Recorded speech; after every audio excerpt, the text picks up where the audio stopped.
Hello, I'm Isaac Hayes III, founder and CEO of Fanbase. And right now, we're accepting investors in our $17 million round to revolutionize the future of social media.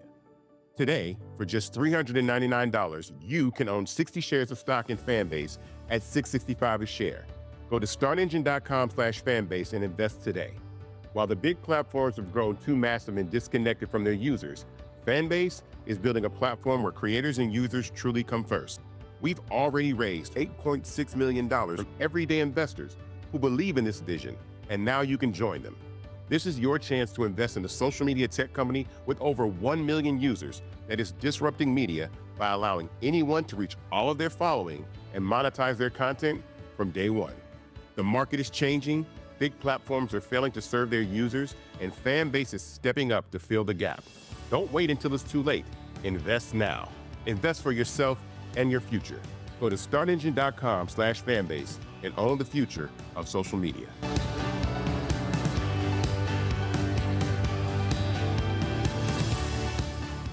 Folks, Black Star Network is here. Hold no punches. I'm real revolutionary right now.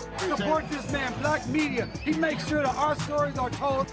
Thank you for being the voice of Black America, Roland. Stay black. I love y'all. All momentum we have now, we have to keep this going. The video looks phenomenal. See, this difference between Black Star Network and Black-owned media and something like CNN. You can't be Black-owned media and be scared. It's time to be smart. Bring your eyeballs home.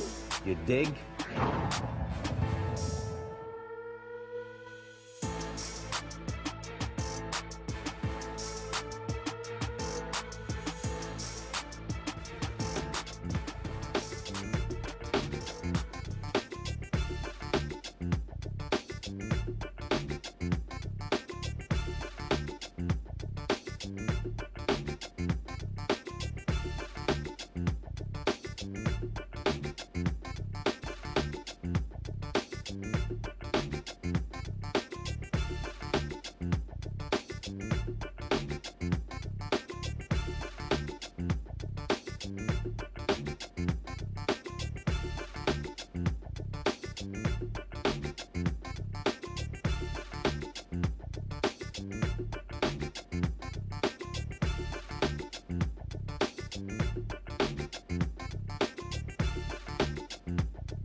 I'm Isaac Hayes III, founder and CEO of Fanbase.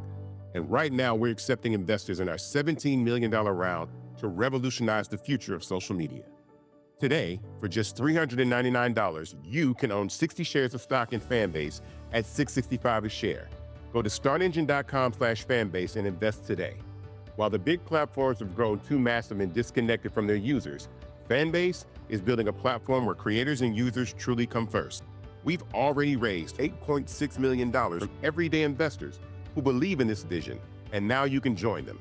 This is your chance to invest in a social media tech company with over 1 million users that is disrupting media by allowing anyone to reach all of their following and monetize their content from day one. The market is changing, big platforms are failing to serve their users, and Fanbase is stepping up to fill the gap. Don't wait until it's too late. Invest now. Invest for yourself and your future. Go to startengine.com/fanbase and own the future of social media.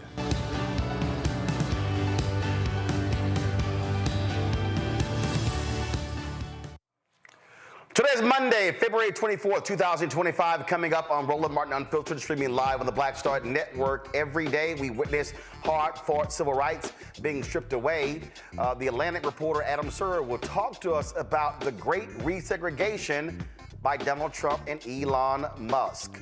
Georgia Pastor Jamal Bryant will join us to talk about the upcoming Target fast and also his thoughts on the black MAGA Republicans who held up a picture of his face at the White House celebration.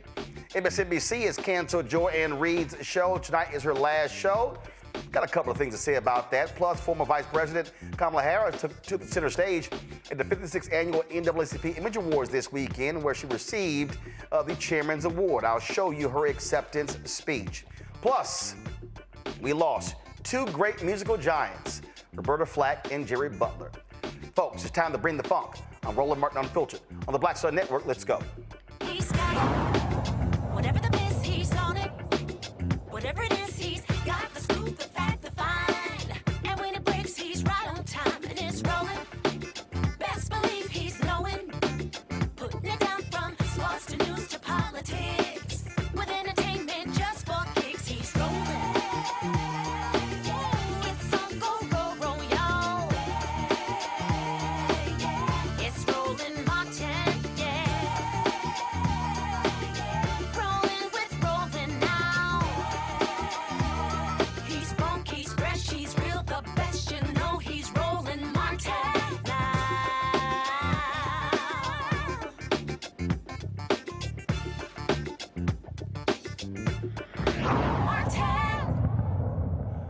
A couple of weeks ago, I did a breakdown saying MAGA is trying to defund Black America. And when you look at their attacks on Black folks and people of color, it's abundantly clear what they are trying to do. Make America great again, it really means make America great again for white folks. Adam Serwer, who's a writer for The Atlantic, wrote an amazing piece called The Great Resegregation. The Trump administration's attacks on DEI are aimed at reversing the civil rights movement. Adam joins us right now.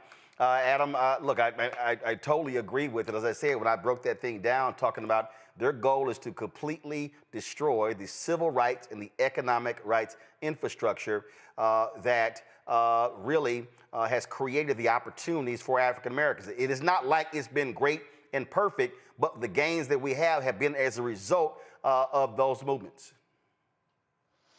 Right. I think if you look at a lot of their early moves, they have been to undermine anti-discrimination efforts and to ban or remove information that could teach people about why racial inequality continues to exist in the United States.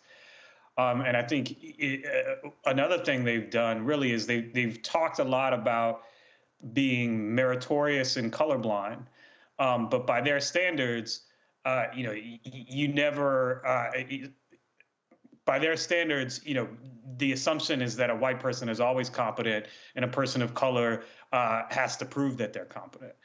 And you could see this already with the removal of a four-star general as the chairman of a black four-star general as the chairman of the Joint Chiefs of Staff.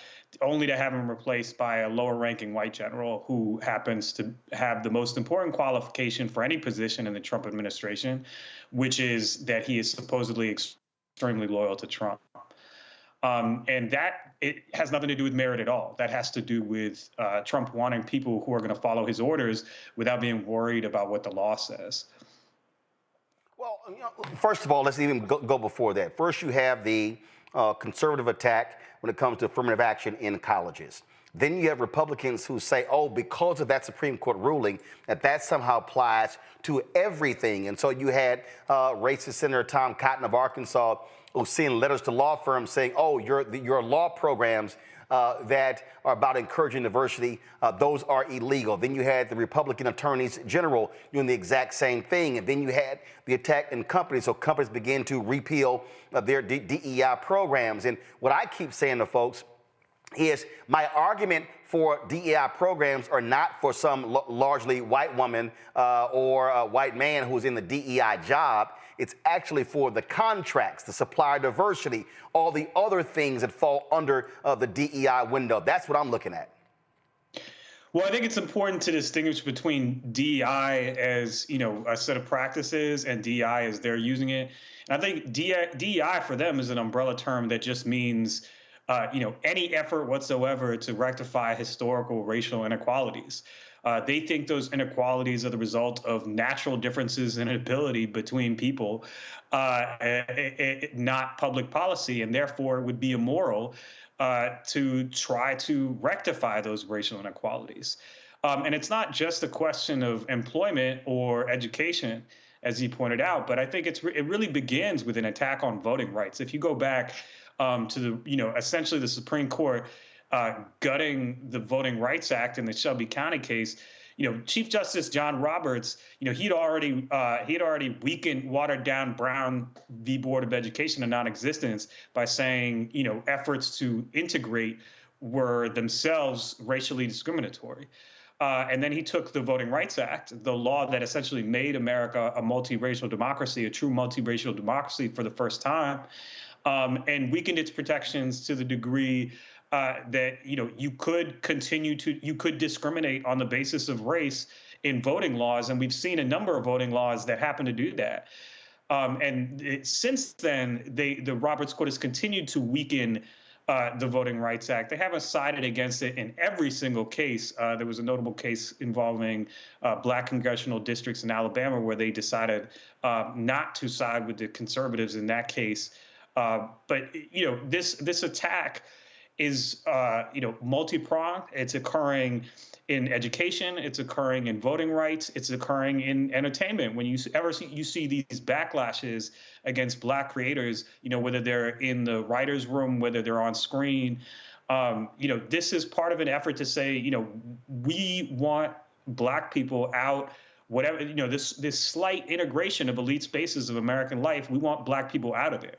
And this backlash has now, reached the heights of American power, where the people who feel like civil rights have gone too far are now in charge of making public policy. And, Adam, one of the things that, again, we're trying to unpack this and explain to people so they can just understand the depths of this. We're talking about on the federal level last year, some $10 billion in contracts went to black-owned businesses, a record amount. Now, it wasn't even 2%. But it was the highest amount ever. Then when you look at the $17 billion that went to HBCUs. So Trump comes in, cuts to $18.90 land-grant college scholarships. Then begins to make, we know what's going to happen, how they're going to rebundle contracts. And so over the next 4 years, stripping DEI out of everything. Suspending people who went to DEI conferences. Then you have the Office of Civil Rights in the Department of Education telling colleges and universities any affinity program, black, Latino, Asian, women must all in. And so what people need to understand, when you talk about corporate America, you have these affinity groups which provide an opportunity for African Americans, Latinos, and others to be able to join like-minded. people and then begin to have support. Then when you talk about fellowship programs, internship programs, apprentice programs, medical schools, law schools, engineering schools, all of these different things that have played a crucial role, they want to get rid of all those things. Then you go to the Department of Justice. They want to shift away from investigating white domestic terrorism and now go after Black Lives Matter and Antifa.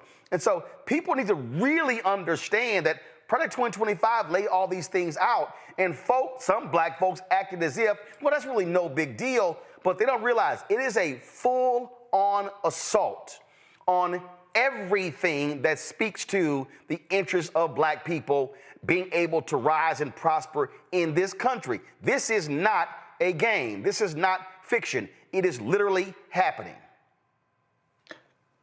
That's right. And I think the thing to think about is they believe, as you just described, they believe that any effort to provide opportunities to people who have historically been denied those opportunities is itself racist against white people who have a right to be on top forever.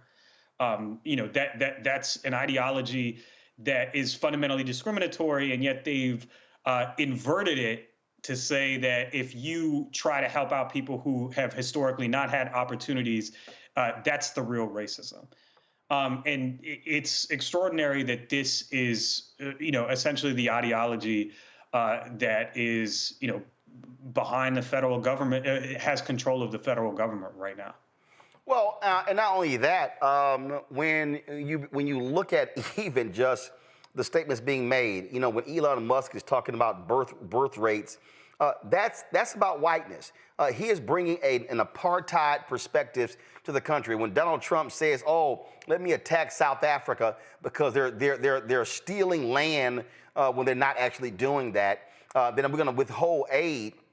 That's really Elon Musk being pissed because USAID played a role in bringing down apartheid. When you see these actions, and for the people who yell, well, that's right, we shouldn't be spending money overseas, they don't really even understand that a lot of this stuff was also, frankly, repayment for America colonizing countries and trying to fix the wrongdoing they were involved in. And so this thing is broader and deeper, and really what Trump and Elon Musk and Republicans are trying to do is completely decimate this system, this infrastructure, so it is nearly impossible to reestablish it if Democrats ever get back in charge. I think, especially with Musk, if you've been on X recently, you've probably encountered the absolute avalanche of scientific racism that is present on the site. That kind of content seems to have been promoted since Musk took over. In fact, he often highlights it himself. And when I talk about scientific racism, I mean, the ideology, and it is a pseudoscientific ideology because race is not a biological reality. It is a pseudoscientific ideology that holds that race determines, your intellectual, creative, human potential. And so if you subscribe to that ideology, then it makes sense to discriminate on the basis of race because you have a sort of almost caste system-like belief about who is capable and who is not, who is capable of discharging certain responsibilities or performing certain kinds of jobs. And unfortunately, that kind of perception it seems to be very popular among the people who have a lot of power in this administration. I mean, Musk himself, as I said, has promoted scientific racism on numerous occasions, and that when you have that kind of worldview, then you just assume that as conservatives seem to have done recently with any, catastrophic issue, that if something goes wrong, then it must be the responsibility of a person of color who did not really earn their position. Yeah. Aren't you getting a kick out of it was DEI that caused the plane crash, and then we found out the pilots were white? Oh, it's as if that thing just disappeared. Well, I mean, they're just staying on message, right? They're saying if your workplace is diverse, it's because the people who are not white who are there didn't earn it. And they say that sometimes explicitly. And what's useful about the term DEI for them is that they say DEI and allows them not to say what they really mean. Which is the N-word. And sometimes, yeah, sometimes they're saying DEI with a hard R, correct. But they're not just talking about black people. Sometimes they're talking about women. Sometimes they're talking about LGBT. Hold on, white women. I mean, the administration. White women. Yeah. Sometimes they're obviously not interested in protecting LGBT people from discrimination either.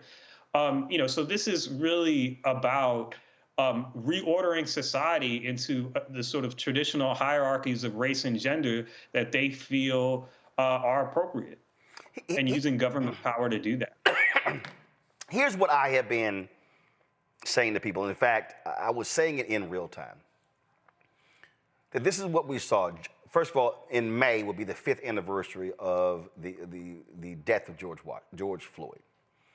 And here's the death of George Floyd and the reaction to it is what I think truly scared white America. And this is why I say that. Because, first of all, this was the first black movement that in the history of America where a majority of Americans agreed with it, the Black Lives Matter movement. And I think there are forces in white America say, especially on the right, oh, hell no. And let me be real clear to people who are watching. This is not just Republicans, some white Democrats as well. That was the basis of what I laid out in my book, White Fear. And so what do we then have?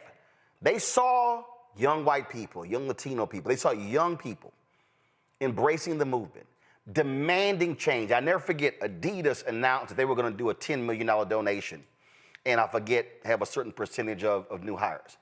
The white folks in the company went crazy. The next day, the CEO of Adidas had to announce it was going to be a $100 million commitment, and they increased the percentage of new hires were going to be people of color. So what happened in 2021? Attack Black Lives Matter. What happened in 2022? Attack critical race theory.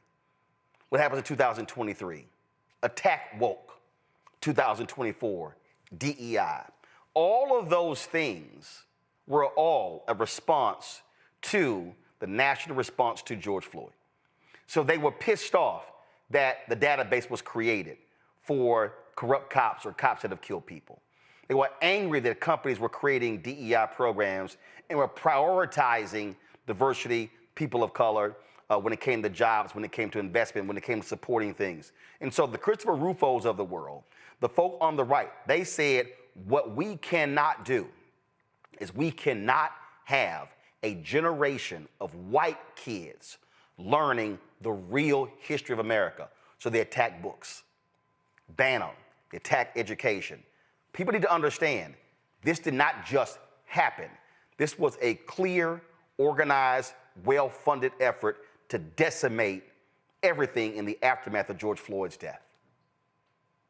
I think that's right. And I think, but part of the reason I think it worked is that there was so little that was done substantively in the aftermath of George Floyd's murder, in the sense that, you had Democrats sort of, doing all these symbolic acts, but there was not, never any police reform legislation. There were no new laws that were passed that specifically addressed the issues that brought people into the streets.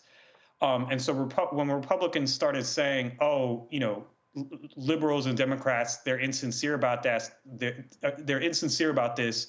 They're cynical. They're just using this movement to control what you say and what you think. I think that resonated with some people, in fact, because they did feel like the Democrats were insincere in their commitments to Black equality, that they were cynical, that they didn't mean them, and that as a result of that, it might have been easier to convince people to stay home in 2024, or convince people that, these issues were not going to be as much of a priority for the Trump administration in terms of attacking the foundations of anti-discrimination law, that wouldn't be one of their primary goals. And unfortunately, now we're learning, just how important it is to them. So, Adam, what do you see moving forward? I mean, the reality is we're just entering the second month. This is 4 years. Republicans are going to be controlling the House and the Senate at least for the next 2 years. I get asked this all the time. I got asked this a lot at the Image Awards this weekend. I get asked this. I got asked NBA All-Star Game. It's, man, what do we do? What do we do? Where do we go? What do you say to people who ask that question? Look, I'm a journalist. I don't know how to tell people how to respond to this. So, okay, so what do you tell journalists how we need to be covering this? Well, I will say this, right now, most of the things that Trump is doing are unconstitutional. He is trying to do by executive order, things that require Congress. And so the question is, how much of this are the courts going to stop, and how much is Donald Trump going to listen to the courts? But ultimately, enforcing the Constitution is going to be up to the people. People have to respond to what this administration is doing and let them know that they are unhappy with this stuff. People are going to have to get involved and assert their priorities in order to counter this. If it's something that they want to stop, they're going to have to be active.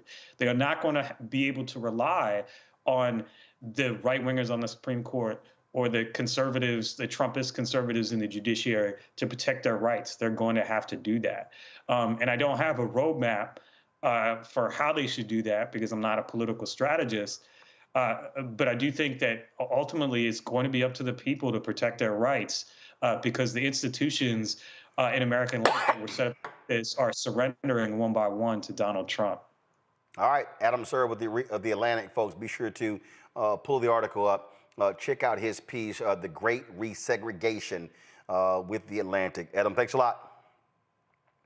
Thank you. Folks, going to go to a break. We're going to talk about my panel next about this topic. You're watching Roland Martin Unfiltered right here on the Black Star Network.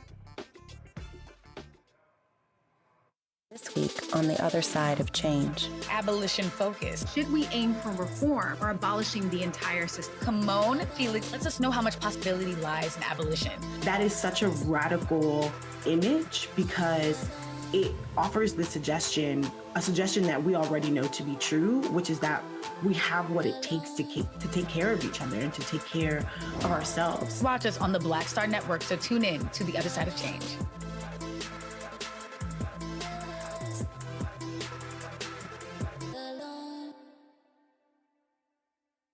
On the next Get Wealthy with me, Deborah Owens, America's Wealth Coach, have you ever had that $1 million idea and wondered how you could make it a reality? On the next Get Wealthy, you're going to meet Liska Askalise, the inventress, someone who made her own idea a reality and now is showing others how they can do it too. Positive, focusing in on the thing that you want to do, writing it down, and not speaking to naysayers or anybody about your product until you've taken some steps to at least execute. Liska Askalise on the next Get Wealthy, right here, only on Black Star Network. Hey, this is Motown recording artist Kim. You are watching Roland Martin Unfiltered. That boy, he always unfiltered though. I ain't never known him to be filtered. Is there another way to experience Roland Martin than to be unfiltered? Of course he's unfiltered. Would you expect anything less? Watch what happens next.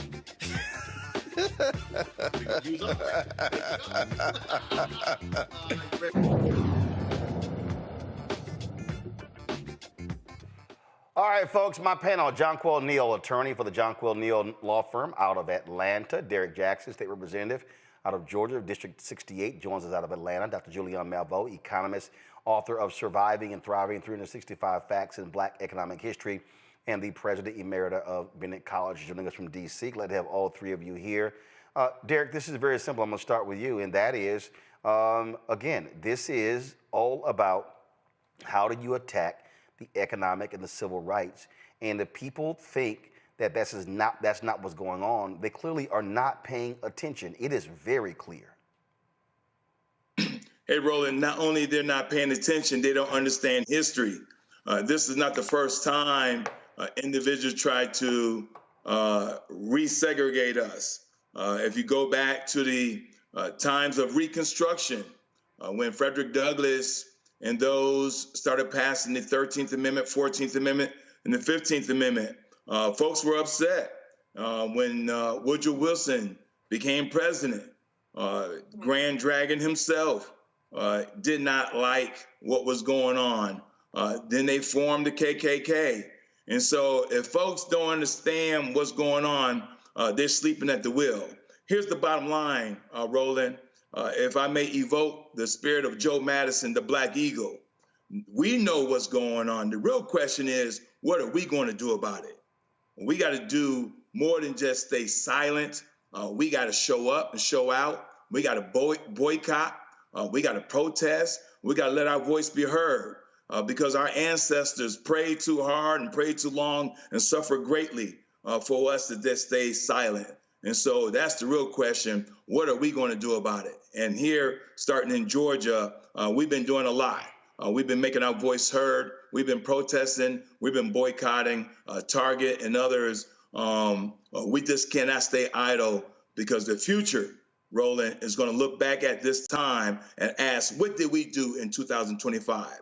Not what Thurgood Marshall, not what Dr. King did. What did we do? And the question will be asked, and depending on what we do today, will determine that answer. Julian, one of the reasons why we have to do what we do, because we have to walk folks through what all this stuff means. And it literally is a civil rights, a legal, an economic, an educational assault. It is in all areas, and it is happening on the federal level, the state level, and the local level. And too many of our people are asleep at the wheel, focusing on other things, not realizing what is really going on. And if they don't wake up, it is literally going to be too late. You know, Roland, one of the things that interests me is the way that this person, the president, has thrown everything, including the baby in the bathwater, in the mix. So on one hand, he's talking about getting rid of straws. On the other hand, he's, let's look at the bottom line, and the bottom line is the economic issue. He said he was running because he wanted to fix the economy. He has done very little about the economy. So that's number one. Number two, you're right, there are a whole bunch of our people have lost their, minds, not paying attention. And you have to pay attention to what this man is saying that he's going to do. But if we paid attention, people would have read Project 2025, because he laid it all out there. This is what we're going to do. Number three, I commend all the folks who are talking about boycotts, but let's be clear. The Montgomery bus boycott was 381 days. 381 days. I love Brother Jamal. I know he's coming on. 30 days ain't going to get it. 40 days ain't going to get it. Lynn ain't going to get it. No, Julian. I got to stop you. Matter of fact, let me see. I got to stop you, Julian. I know you real smart, but I got to stop you. Here's why. Always do, Roland. No, I got to stop you. No, here's why. Here's why. This is the book, The Montgomery Bus Boycott and the Women Who Started, the memoir of Joanne Gibson Robinson. All right, here's the reality. The Montgomery Bus Boycott was not originally 382 days. The Montgomery Bus Boycott originally was 1 day. After they did 1 day, they said, let's do it for the rest of the week. After the 5th day, then they said, let's continue it. So the reality is, and this is the reason I say this, but that's a mistake that we often make. We look at the Montgomery Bus Boycott and we keep saying 382 days, but that was never the original intention. They added, and then they said, let's keep going. The reason I'm saying that is because what Jamal Bryant is doing, and I know because I talked to him about it before he launched it, the plan is to do a 40-day fast. It is to go from the beginning of Lent to Easter. And then after they hit Easter, there's a second phase. The reality is we cannot get people to think about a year boycott if they can't do 6 months. And we can't do 6 months if we can't do a month. So the reason I support the way he's doing it is because they are trying to do this thing in stages. Nina Turner and her organization launched their boycott February 1st. That was the first wave. We've seen the stock price of Target. Give me 1 second. Target stock. Okay, so I'm gonna do 1 month. Okay, give me 1 second. Give me 1 second. No, I need to show folk. So I need folk watching. This here is, okay, it's coming up. This is the stock price of Target. It's had some ups and downs, but the reality is when Target announced that they were going to get rid of their DEI programs, that following Monday, their stock price was $142.50. Since then, the stock price has gone down almost $17. So I want us to do this properly in terms of how we lay it out. So these are the facts, how it actually started. Joanne has it in her book. It was 1 day, then it was 5 days. Then it kept going, and after the Supreme Court decision, it hit its 382nd day. Yeah, I will yield to your greater wisdom, Roland. I will certainly do that because actually it was a situation where it started with 1 day and kept going. But the piece that I want to raise up always is the fact that this was a long distance boycott. It started 1 day, 5 days, 1 month, but it was a long distance boycott. And so a lot of people are like, okay, I'm not going to Target today. No, keep yourself out of Target indefinitely. And it's not only Target. I absolutely, I agree with that. But the problem, somebody in the chat room said this, and I'm absolutely right. If your target goal is to lose 40 pounds, if you don't lose 5, you can't get to 40. And I just think that oftentimes what we do is we don't approach it with a day-by-day strategy. I think we try to approach it long-term, and I'm simply saying I can't start something long-term if I can't get you to commit to short-term. So I think we got to get our people to commit to short-term and then build from there. No, you're absolutely right that, yard by, my mom used to say, yard by yard, life is hard, inch by inch is a chinch, and inch by inch is, not go to Target today or tomorrow and figuring it all out. What the power of an economic boycott is very, very important. We've seen their impacts, but they have to be sustained. Yes. And we have to start thinking about ways. See, here's one of the biggest challenges. In rural areas, there isn't any place else but Target. Okay, all right.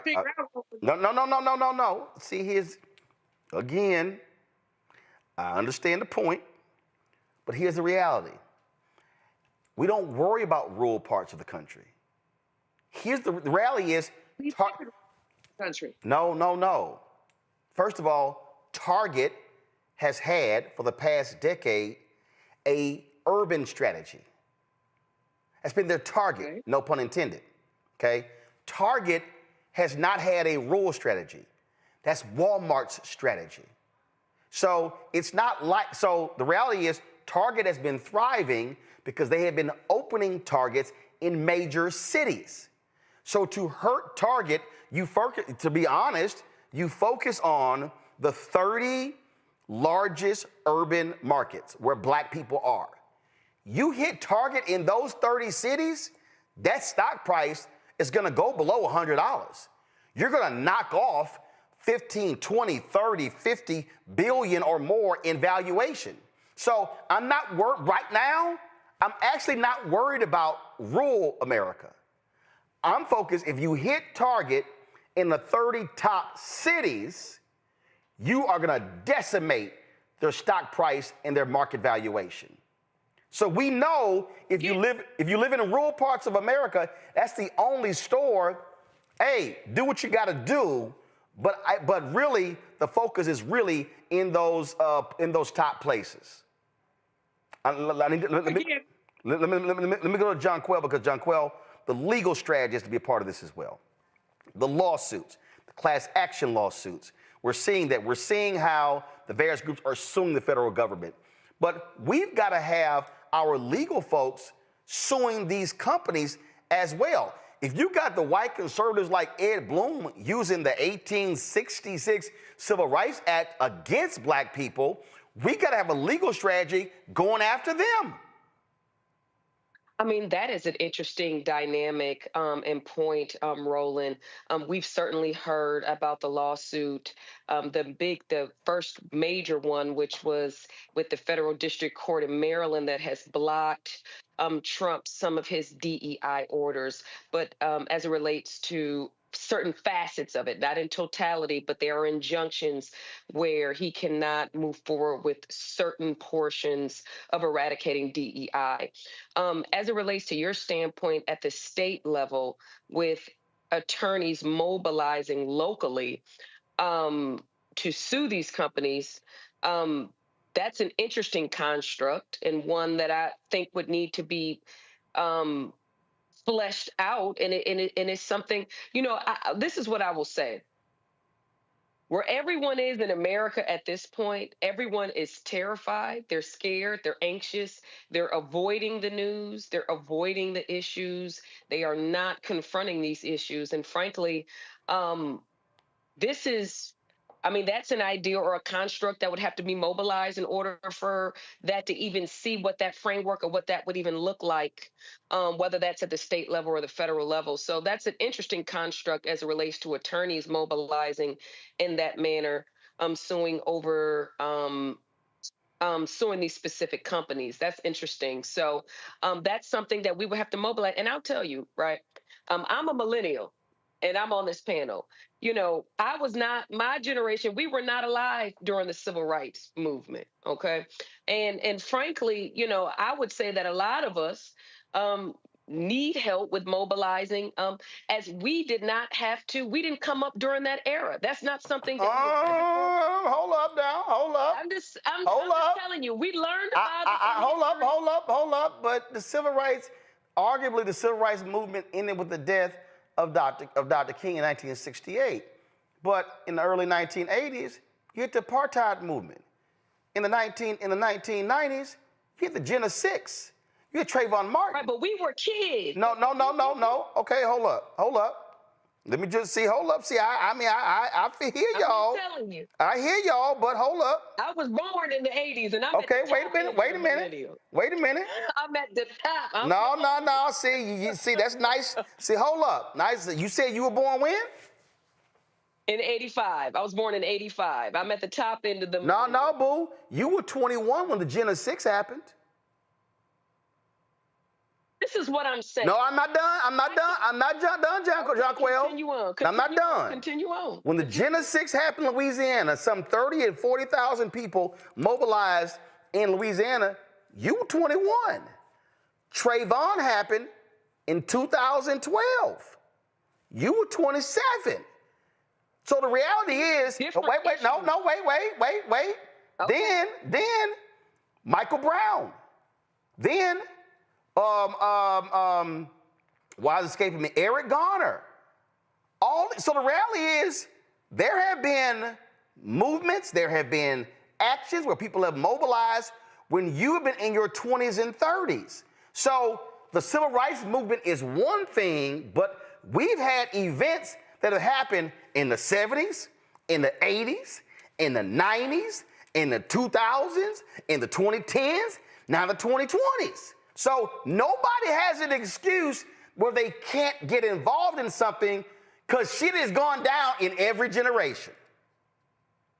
So that's not what my point was. Okay. What's your point? I'm aware, and we're aware of those things that are happening. But what is going on now is, in my humble opinion, is fairly radical. It is something that we have not seen before. And just talking amongst, people in my age group, they want to be involved, but they're not sure. And a lot of people are taking an avoidance standpoint because their anxiety is so high. So what I'm merely stating is that with mobilizing and the different efforts, and I'm aware of the Target effort that's coming down on March 5th, but I'm just saying as a whole, I definitely, humbly speaking, is saying that I think that, this is somewhat uncharted territory. It may not be. Maybe I'm wrong. No. I'm saying. Listen, I did something last week, and it's just, to me, it's the real deal. I think too many people who are millennials and Gen Z are making excuses. I got the whole deal about it's a lot going on. Folk are, I forgot the word that you used. Anxious? No, not that one. Oh. It's how they're feeling about what's going on. But the reality is, folk who are millennials, they were here when George Floyd happened. They were here when Eric Garner happened. They were here when Michael Brown happened. They were here during the Black Lives Matter movement. The problem is, folk today, to Julian's point, ain't put their marathon shoes on. They had their sprint shoes on. The problem is, folk figured, oh, Obama's elected, we good. No. When Doug Wilder was elected the first black governor of Virginia, we were not good. When Thurgood Marshall became the first black on the Supreme Court, it wasn't like, yo, we good with racism in the criminal justice system. And so what has to happen is we got to have folk stop checking out. I said last week that my issue with folk who are 18 to 50, my issue with people who are 18 to 50 is that they have been making withdrawals from the bank of black social, from the bank of black justice, and they ain't made no deposits.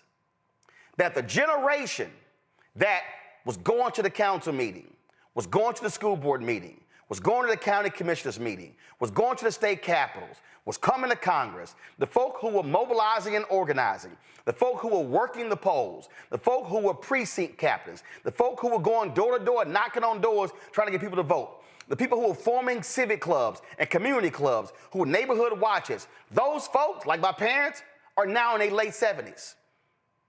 And some of them are becoming ancestors, or some of them are retiring. And so this is the moment when I need I need Gen X and millennials and Gen Z to step their ass up. And if somebody says, well, I don't know where to go, I said, what it lays out in Nehemiah, you start right in front of you. If you are a millennial or Gen Z in Atlanta or Houston or Charlotte or New Orleans or anywhere, your deal should be, okay, what do I care about? Is it education? Is it black entrepreneurship? Is it voting rights? What do I care about? Now, once I decide, hey, this is what I care about, I now need to find me an organization that's doing that very work. I don't need to start my own nonprofit. I don't need to sit here and create something new. Whatever you want to involve yourself in, there is something that exists right now to actually do it. Then I need them to show up. I need them to join. You know as well as I do, it's a bunch of us walking around. Because you want to be correct. You're a Delta, right? Yes. Okay, you're a Delta. Derek's an Alpha. Julian's a Delta. Right now, all four of us, we know some Deltas and some Alphas walking around wearing their letters, but ain't involved in shit. We know some folks wearing their letters. And even if you don't even want to go to meetings, but damn it, at least be financial. At least joining the service project. We know this. So the problem is, we got to be willing to challenge some folks saying, what did the late Joe Madison always say? What are you going to do about it? And the struggle that we have right now is that generation that took us from the Black freedom movement known as the Civil Rights Movement, and then took us through the 70s, and took us through the 80s, and took us through the 90s, and brought us to 2000 and 2010 and then 2020, those folks, they truly are tired. And when I think of the brothers and sisters that made Atlanta, every Negro in Atlanta who is calling today the Mecca, that's because it was some folk that elected Maynard, that elected Andrew Young, that re-elected Maynard, and elected Bill Campbell, and elected Shirley Franklin, and elected Kasim Reed, and elected black mayor after black mayor. But it's been close the last 2 or 3 times. Atlanta almost came close not having a black mayor. So I just need folk to step up and stop stepping out. Now y'all can respond, Jonquel, then I'm gonna go to Derek, then Julian. Well, we are getting to my point, right? So my point is that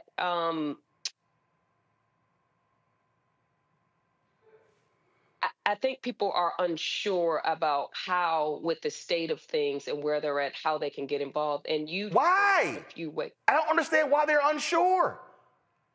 What? I don't understand what that means. I really don't. What do they care about, and have they joined anybody? Well, that's a fair question. That's the problem. I mean, that's a fair question. I'm telling you right now, in every major city in America, I can guarantee you there are multiple organizations, Derek, that exist for folk to join. But here's the most important thing, Derek, why it doesn't matter, why it doesn't happen. Because it's called accountability. Because see, Derek, it's easy to talk shit about what not happened and what needs to happen when your ass don't join nothing. Right. Right. Not only they don't join anything, Roland, they're comfortable, right? I mean, listen, Roland, I'm so with you on this one, brother, because when you think about everybody's been talking about, well, the Dems don't have a message, or Kamala Harris did this and this and this wrong. No, nobody in the history of this country ran 107 days for president and came up 2 million short. She got 75 million. The convicted felon got 77 million. But Roland, 89 million people, registered voters.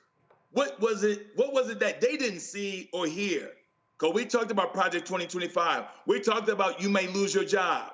And now there's 89 million who did not participate like the other 152 million, Roland. They calling my office up, saying, I just lost my job at CDC. I just lost my job at FAA. I just lost my job at TSA. They thought, and listen, Roland, I'm going to be honest with you. They do not look like any of us on this panel that's calling my office right now. They voted for him. And so people just got too comfortable. And so I always say, you got spectators and participators. Spectators, you're going to have to live what the participators do. And so those 89 million registered voters, and then I like to bring it to Georgia because I love what you said, Roland. We almost missed Atlanta having a black mayor. 740,000 black and brown folks in Georgia did not vote. 740,000. There's 2.7 million of us in Georgia. And so we can control our own destiny. We can have the number of governors, lieutenant governors, the attorney generals in Georgia. And so that's 740,000. I challenge them all. Join NAACP, join the Urban League. And if you are a member of the Divine Nine, as you stated, Roland, be financial. Because there's a lot of work to do, because it's too late when you lose your job to make a protest and boycott. Let's get on the front end. You know, Julian, there was Nakima Levy Pounds. This happened in Minneapolis. They were very frustrated with the NAACP there. Sure, what these young folks did? They became members. and then they ran for office. And because they brought in more people, they won. They took over the chapter. I remember when I was in Chicago, and black folks used to call in to WVON radio, my show on WVON, and they would complain about the NAACP. And I said, take it over. What do you mean? I said, well, you as one person, you need to go in and join with $30. And then when you get there, you say, when the last time we had an election? And then when you find out, well, how many people voted? I said, so let's say the person got elected with 100 votes. I said, well, then go out and recruit 124 of your friends, and y'all come back and join. Don't tell nobody what y'all doing. And when it's election time, run everybody for every position and take the whole thing over. Well, I said, hold up, I don't understand. Why you give me excuses? I said, either you take it over or shut the hell up. And it was like, I don't know. I'm like, right. Because that's gonna require some work. It's gonna require some work. $5. The youth membership was $5. So we got, and the old man who was the president was interesting. So we got folks $5. I stole some money, or I didn't steal it. I reappropriated some money from my mama's pocketbook to get some of my friends to join, and we took it over. And that's what I am frustrated with my soror here. I love her dearly. I'm so happy to be on this panel with her. But I'm frustrated by the young folks who say, we don't know what to do. The playbook is out there. You do know what to do, and we must do it. I'm lining up with my brother who's talked about what's happened in Atlanta. It's happening all over the country. Our younger people are sitting back like they don't know anything. But hell, they came up under us. They got to know something. They've got to know something. And here's the bottom line here. What we see is a conspiracy of silence. I'm so glad you have the brother on from the Atlantic to talk about the resegregation, because it's really important what's happening. What we're seeing is a lot of people, they not in it. I just had one of my white neighbors telling me, I don't even know why she talks to me, telling me, though, that her niece got laid off from a health lab somewhere in the middle fiddle somewhere. She's like, well, what can we do? I tried to keep my language clean, but I'm thinking, if you had not voted for that man, we would not be in this situation. So the fact is that some people do not believe that fat meat is greasy. They do not believe that Project 2025 was a playbook, and now we're all feeling it. And I don't think there's anybody on this panel or anywhere else who would say government could be streamlined. But streamlining government and wholesale layoffs, 5,400 here, 3,000 there, USAID workers stranded abroad. That's not what they voted for, but that's what they got. Got it. And so we move ahead into 2026 midterms. Stay home system. Actually, you can't get to 26 until you deal with 2025 local elections. Let me let Jonquel respond, and then I got to go to a quick break and then go to my next guest. Go. I'm going to say this real quick. I think everybody is missing my point. My point is not to state that I'm unaware of how to be active. I'm extraordinarily active in the community. What I was stating is that my generation specifically did not grow up under the conditions during the civil rights movement with having to deal with racism to that magnitude to the day-to-day. And as a result of the hard work that our ancestors and frankly my parents and other people have had to put in through their tenure so that we could have the life that we have had in America, it has developed into a level of it being stagnant or being uninvolved as a result of that. And what I'm stating is that the state of the country at this juncture is beginning to outwardly appear that it is really going back to that way, although there have been significant incidents after that. But my point is that it is coming out that it is affecting people's day-to-day in that kind of capacity. And that's what I meant by relating that back to the civil rights movement, to where I think more people are wanting to be involved and are more anxious, and they are scared to the degree that those back then during those times were where some of these other instances over time may not have affected them to that level of intensity. I made that clear. No, I got your point, and I'll say this here before I go to break. I think the problem for, and I often refer to myself as a post-civil rights movement baby. The problem for post-civil rights movement babies, and that's Gen X, that's millennials, that's Gen Z, and now Gen Alpha, is that, as I said, we are still living off of the hard work of baby boomers in the previous generation. Correct. And a lot of us fell for the okie doke. We actually believed that we would not have to fight racism. We actually fell for the okie doke. And I was on CNN telling people, don't believe that BS, that we lived in a post-racial America. Many of us were shielded by parents from the harsh realities of redlining, of segregation in homes, and the things that we encountered. So we actually believe that we lived in this, as that scene from Scandal, when a man says, you're running around as bombs are going off, and you're mistaking it for a field of daisies.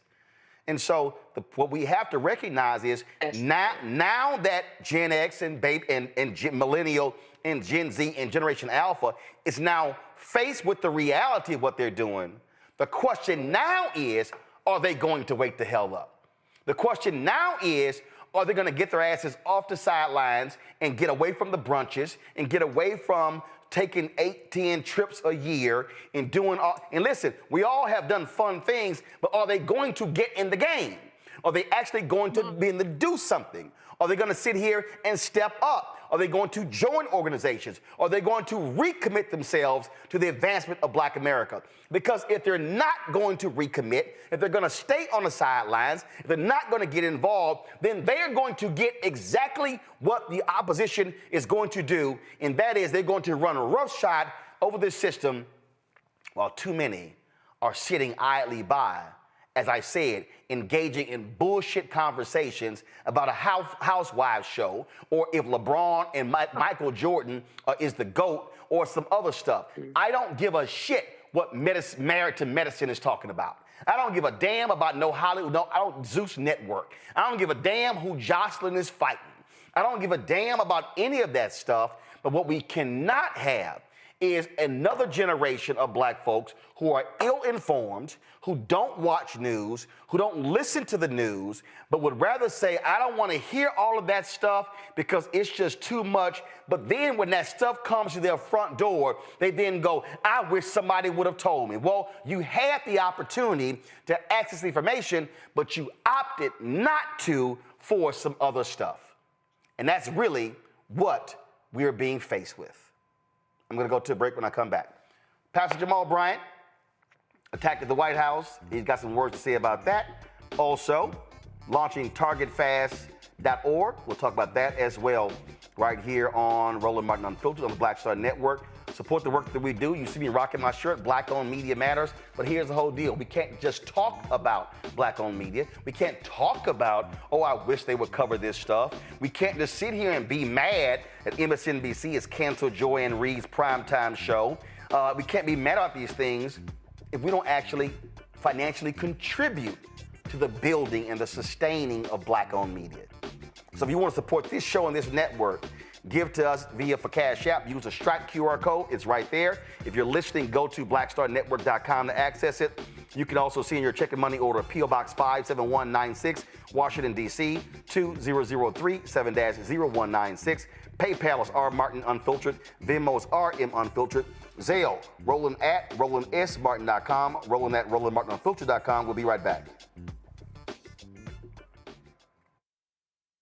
This week on the other side of change. Abolition focus. Should we aim for reform or abolishing the entire system? Come on, Felix, lets us know how much possibility lies in abolition. That is such a radical image because it offers the suggestion, a suggestion that we already know to be true, which is that we have what it takes to take care of each other and to take care of ourselves. Watch us on the Black Star Network, so tune in to the other side of change.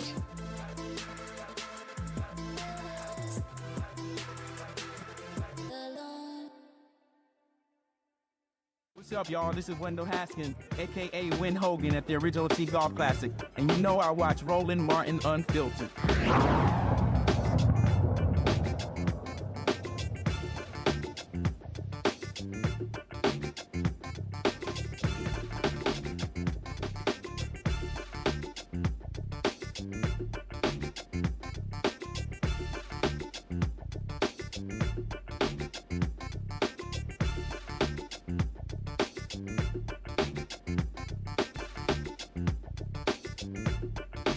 All right, folks, we've had conversations talking about the focus on Target. Earlier you saw me with the show The Target Stock Price. That effort was launched by Nina Turner's organization. That commenced on February 1st. Ever since then, you've seen the actions take place all across the country. You've even seen some folks going to Target, filling their baskets up with groceries, and then going to the counter and literally saying, oh, no, I'm sorry, I'm not going to buy these items because y'all are not supporting DEI. And we talk about DEI, it's not just, folks, it's not just, again, as some people rightfully say, oh, these DEI positions largely held by somebody white. It's really about the infrastructure, supplier diversity, contracts, things along those lines. And so Pastor Jamal Bryant announced earlier this month an initiative called Target Fast. And he's going to explain what this is. But a lot of people are always talking about, well, what are the demands? Well, they're very clear. If you go to targetfast.org, this is what you'll see. The 4 demands of Target. Honor the $2 billion pledge to the black business community through products, services, and black media buys. Deposit $250 million amongst any of our 23 black banks.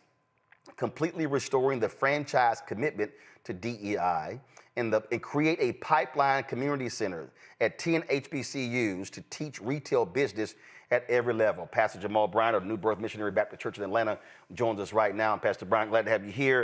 And to Scott Bolden, you're watching. I told you I allow Kappas on the show every now and then.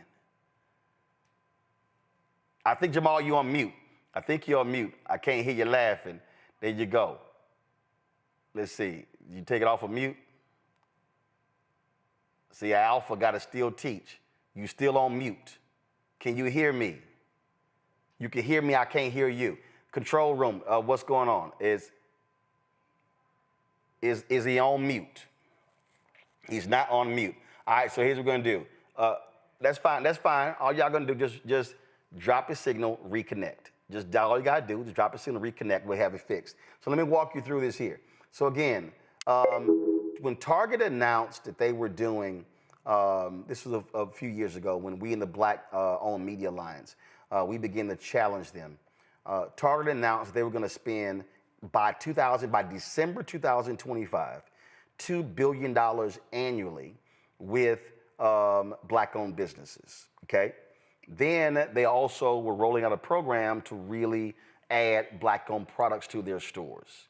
So if you actually go to, I'm going to show you in a second, if you go to target.com, they may still have it up because they had a button on their site for Black History Month. We got Jamal Bryant back. Jamal, can you now hear me? I can hear you, sir. Okay, there we go. There we go. See, Alpha's always teaching, always teaching. This right here is Target's website. So this is their Black History Month section. So you see down here where they have all of this. They have a button down here called Shop All Black-Owned or Founded Brands. So when you click that, there are 1,135 results. Now, last month there were more than that. You've had some Black-owned brands that have actually pulled their products from Target stores. Jamal, you had a brother at your church a couple of weeks ago who was in more than 1,000 Target stores. It's a clothing brand, and he pulled his product to honor this boycott effort, correct? That's correct. Black Men Smile. And so, so the goal is to get 100,000 people to sign up for Target Fast. That begins, is it March 5th? Yes, sir. Next Wednesday, we're up now rolling to 70,000. So 70,000 people have signed up. Your goal is to get 100,000 by next Wednesday, March 5th. So you got 30,000 to go. That's correct. Walk folks through the thought process of how you decided to not call it a boycott, but to call it a Target fast. Explain. Because my call, Roland, was directly to the Black church. I wanted the Black church to have skin in the game. In the emergence of Black Lives Matter, this is the very first civil rights movement where the Black church is not on the front line and a faith leader is not the drum major. And so I'm mindful that other boycotts are moving forward, but I wanted the Black church to say that our head is not in the sand, but that we're aware and we're lifting our prophetic voice. Lent is the holy season for Christians that goes from Ash Wednesday to Easter, so that while we're withdrawing our funds from Target, we're also focused in prayer to take the spirit of the Montgomery bus boycott, who every night for over a year went back to the church at night to get their spiritual grounding. But I was explaining this earlier, and I showed this book here, the Montgomery bus boycott and the women who started, the memoir of Joanne Gibson Robinson. She was the one who crafted this, who crafted the boycott.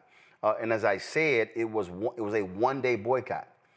After that first day, they extended it 5 more days, and then they said we're going to continue it in perpetuity until we get what we want. And so you were very specific in saying we're going to do this from Lent to Easter.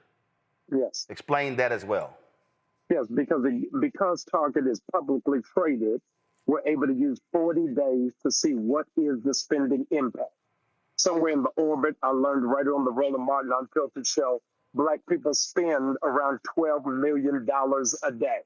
So if we're able to track over those 40 days to see where it has already gone down, the stock has dropped by $11 a share. They're losing millions of dollars. And those of you who missed it, stockholders are now suing Target. So we're able to take tangible data and say, with these 100,000 people whose emails we can point to and show them where's the price point, take it to the stockholders of Target and the board and say, now let's talk, now let's negotiate, because we're operating from a position of strength. And if you go through that piece, and then after Easter, there's a second phase if you decide to continue that, correct? Yes. So 40 days is our initial rollout. It is not the end of the journey. It is really for us to have a benchmark to see where we are and how we proceed. The stockholders meeting is on June the 8th in Minneapolis, June the 5th, in Minneapolis. And so we're prepared that we'll go there if it extends that long. But the way all the reports are coming back, that Target is underperforming, I don't think they'll be able to sustain until that board meeting. And the thing that and you know this because I'm always saying this in our chats and everything else, is that we have to study Operation Breadbasket and how they did it and what they did, and understand that it must be properly organized and mobilized. People call for boycotts, but if it ain't organized and mobilized, it's absolutely going to fail. So by having a very specific organization and mobilization, and again, as I said, Nina Turner and her group started on February 1st. This is another piece of it, not tied directly to it, but it adds to it. And so, as I said, as I showed earlier, if all of a sudden here we are, and then we come back here. And let's say at the end of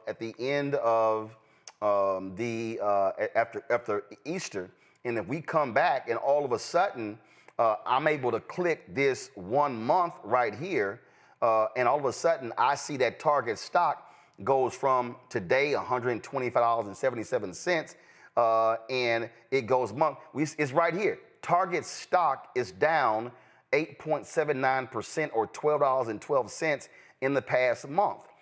That's critically important. If that thing drops to 120, 115, 110, they are losing market cap. They're losing billions of dollars. And that's what people have to understand. But if it's not organized and mobilized, it will absolutely fail. Yeah, this is the information age, and knowledge is power. When we're able to roll out tangibly what is the data, men lie, women lie, numbers never lie.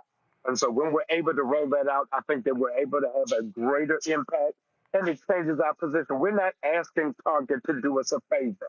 We're asking Target to be a partner because we're longstanding in the community. We always banter about that we have $2 trillion worth of spending power. Now let's lean on it and show where our real strength is, not just as consumers, but conscientious consumers. Before I go to the next topic, I want to go to each one of my panelists for questions specifically about this. So let me start with Julianne. Julianne, what's your question for Jamal Bryant? Hey, Jamal, good to see you. Appreciate you, and I know your parents are very proud of you. I hope so. You have laid this out with Target. What's next? Is it going to be continuing with Target or finding another predatory capitalist that we also need to boycott? Yeah, I think that Target is the first, as our other dear panelists shared, about the shift of mindsets of generation. Don't forget that the large bulk of this generation was born under Obama. And so I think it's very important that we just shoot at, no pun intended, one target at a time. As I keep saying, Target is the first, it is not the last, and it will not be the only. But this generation needs to see a win. And so I think if we hone in on Target and then from there, whether we go to Walmart or Amazon, but I want the generation to be able to find its wings and its legs and say, we did it here, now let's move on to the next one. But I want to do it one at a time. And I think the other reason why you do it one at a time is because you have to learn best practices. Two, you don't have to always hit 10. You can hit one and the other 9 are going to see and say, I am not trying to have that smoke come my way. Yeah, that's what McDonald's is feeling from the pullback of the Latino community, even in this moment. And so all of them are huddling, trying to figure out how do we resist the wind so it doesn't turn into a whirlwind. The old quote is, we're not outnumbered, we're out-organized. And so I think if we organize in this era, then this administration and these corporate factions will be mindful that these Black people aren't just coming up with hashtags, but they're really mobilizing to make an impact. Derek? Dr. Bryant, always good seeing you, sir. My question is around mobilization and organization. And you certainly don't have to share your strategy on here, but it just seems like the more that we do in terms of mobilizing and through that organization, through Black churches, through the Divine Nine, through NAACP, Urban League, are you also having conversation with those organizations as well? I am, particularly around the Black denominations. Again, I really wanted the church to take the lead in the forefront. A super bad sister, whose name now escapes me, from Harvard University, said that the revolution is a 3% rule. You don't need everybody to do it, but if 3% of the population get a made-up mind, they'll change policy, they'll change culture, and they'll change society. Let's not forget in our fantasy island memory of Dr. King that the reality is most of Black America wasn't supporting Dr. King at the time of his assassination. The Baptist Convention split. So we don't need everybody to do it. We need really just a small faction who will stand steadfast in order to make the impact. John Quell? I know that previously, and greetings, Dr. Bryant, Pastor Dr. Bryant. I know that one of the Black businesses was able to pull their business or their distribution at Target. Do we know anything about any of the other Black businesses that may solely be distributed by Target or anything in relation to them and kind of where they stand on these issues? Thank you so very much. What I neglected to share is we've partnered with the Black Chamber of Commerce. So when people register at targetfast.org, within the hour, I email them a Black business directory of 300,000 Black businesses around the country. We send an invitation to all of the vendors who are in Target to know that if they come and be a part of this, they'll be prominently placed on the page. We don't in any way want to hamper or damage into these black businesses or black families. But we believe that they can make that same level of impact if they do it digitally and do it online. So we've sent out that invitation. I'll have to ask Brother Ron Busby where we are on those numbers. But I do know that we've set up a platform so that they'll be able to thrive if they're prepared to make the sacrifice. Let's move on to the next thing. Last week, Trump threw a joke of a Black History Month reception at the White House, even though the other federal agencies can't do any commemorations. And as a result, some of his black MAGA minions had a video. I mean, they had a sign held up with your face on it. You see some of these folk here. And they roll that video of that one of those minions posted where they were waving the sign with your face on it. The White House. Oh yeah. And hey, everybody here, Kash Patel has been confirmed as an FBI director. Who's ready for some heads to roll? Let's go. Kash, I know you got the receipts. Hold them mother suckers accountable. Show elderly. Yeah, that's right. Jamal, yeah, that's right. So they did that, and you responded very clearly yesterday from the pulpit. Y'all been praying for me all week. You've been nervous all week, but I ain't afraid of the spooks that sat at the door. These runaway slaves hiding in the White House gonna throw my picture up thinking that I'm gonna be afraid. If you got real courage, don't show my picture. Show the picture of the one that fired the Black Joint Chief of Staffs from the military. If you gonna show a picture of the CEO of Target, Walmart, McDonald's, and Amazon that does not recognize black dollars or black business. If you gonna put up a picture of the state legislators in Florida that are banning black books. If you gonna put up the picture of the one who is stealing classified information from the IRS and Social Security. If you gonna put up a picture of those that don't want your mama to pay $35 for insulin and your child to pay $35 for inhaler.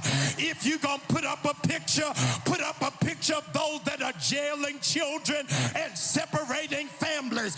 I ain't ever scared. In case you forgot, I'm from the west side of Baltimore. If you got a problem, pull up on me.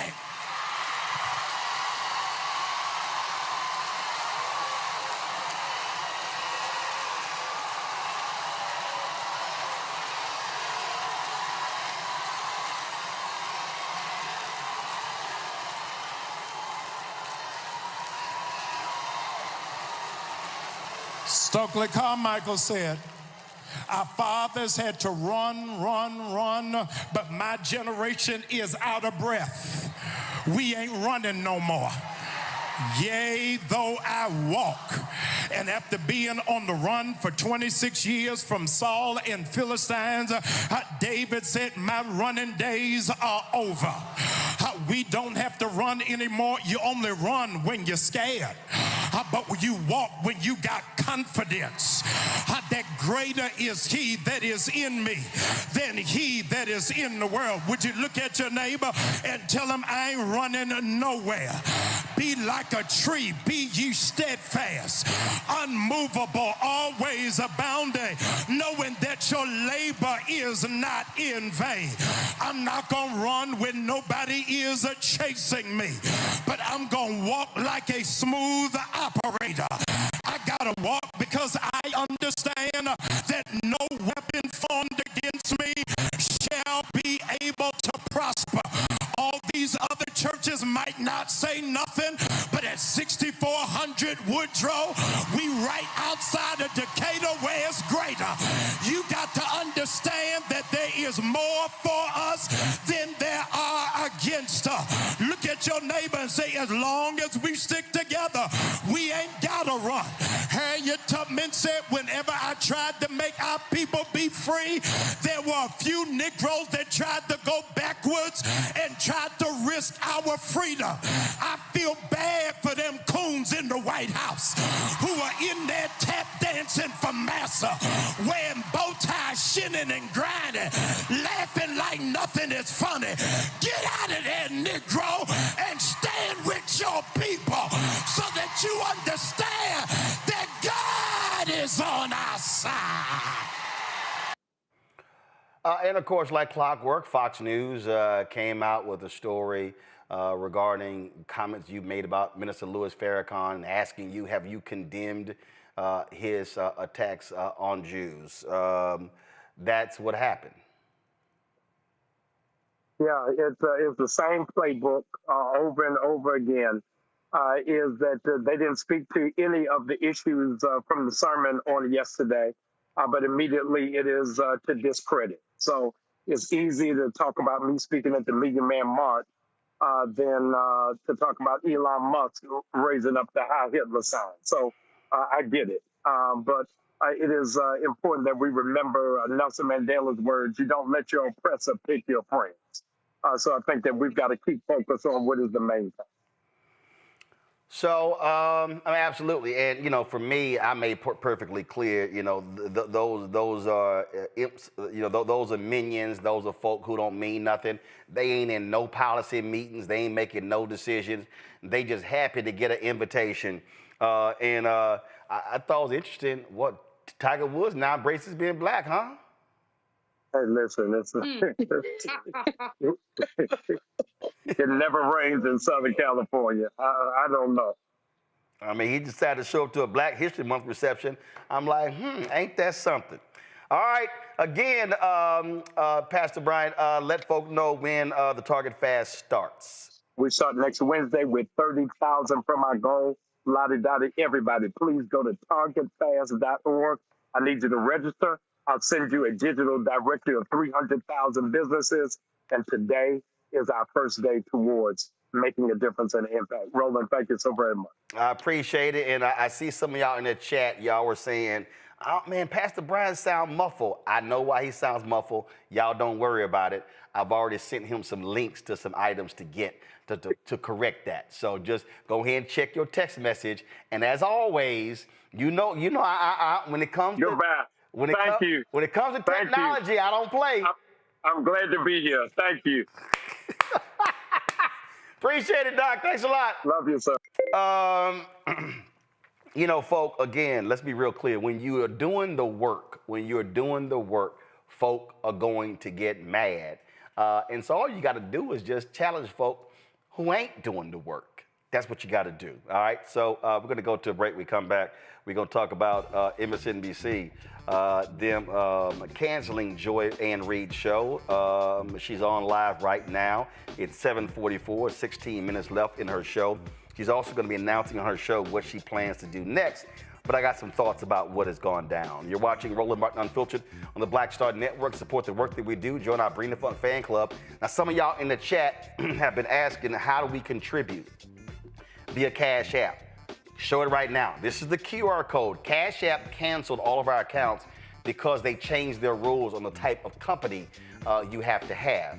So, in order for you to give to us via Cash App, you can do so through the Stripe app. This is the QR code right here that you can just point your camera to, and it'll take you right to it to give via Cash App. If you're listening to us on the podcast, go to blackstarnetwork.com to access the Stripe QR code to give to us via Cash App. You can send your check and money order P.O. Box 57196, Washington, D.C., 20037 7-0196. PayPal is R Martin Unfiltered. Venmo is RM Unfiltered. Zelle, Roland at RolandSMartin.com. Roland at RolandMartinUnfiltered.com. Download the Black Star Network app, Apple phone, Android phone, Apple TV, Android TV, Roku, Amazon Fire TV, Xbox One, Samsung Smart TV. If you want to get our Roland Martin Unfiltered merchandise, go to rolandmartin.creator-spring.com or go to theblackstarnetwork.com. You can get our new shirts, Don't Blame Me, I Voted for the Black Woman, and hashtag We Tried to Tell You, FAFO 2025. And so do that, and also get a copy of my book, White Fear, How the Browning of America is Making White Folks Lose Their Minds, available at bookstores nationwide. You can get the audio version that I read on Audible. Thanks a bunch. We'll be right back. This week on the other side of change. Abolition focused. Should we aim for reform or abolishing the entire system? Kimon Felix lets us know how much possibility lies in abolition. That is such a radical image because it offers the suggestion, a suggestion that we already know to be true, which is that we have what it takes to take care of each other and to take care of ourselves. Watch us on the Black Star Network, so tune in to the other side of change.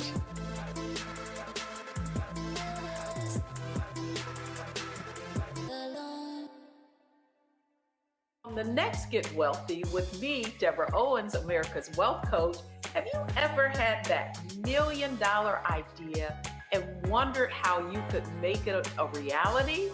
On the next Get Wealthy, you're going to meet Liska Askalise, the inventress, someone who made her own idea a reality and now is showing others how they can do it too. Positive, focusing in on the thing that you want to do, writing it down, and not speaking to naysayers or anybody about your product until you've taken some steps to at least execute. Liska Askalise on the next Get Wealthy, right here, only on Black Star Network. Hatred on the streets, a horrific scene, a white nationalist rally that descended into deadly violence. White people are losing their damn minds. As an angry pro-Trump mob storms the U.S. Capitol, we're about to see the rise of what I call white minority resistance. We have seen white folks in this country who simply cannot tolerate black folks voting. I think what we're seeing is the inevitable result of violent denial. This is part of American history. Every time that people of color have made progress, whether real or symbolic, there has been what Carol Anderson at Emory University calls white rage as a backlash. This is the rise of the Proud Boys and the Boogaloo Boys. America, there's going to be more of this. Here's all the Proud Boys, guys. This country is getting increasingly racist in its behaviors and its attitudes because of the fear of white people. The fear that they're taking our jobs, they're taking our resources, they're taking our women. This is white fear.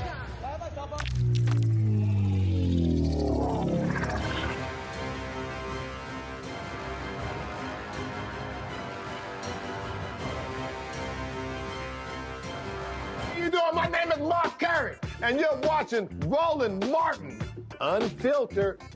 Deep into it, like pasteurized milk without the 2%. We getting deep. You want to turn that shit off? We're doing an interview, motherfucker.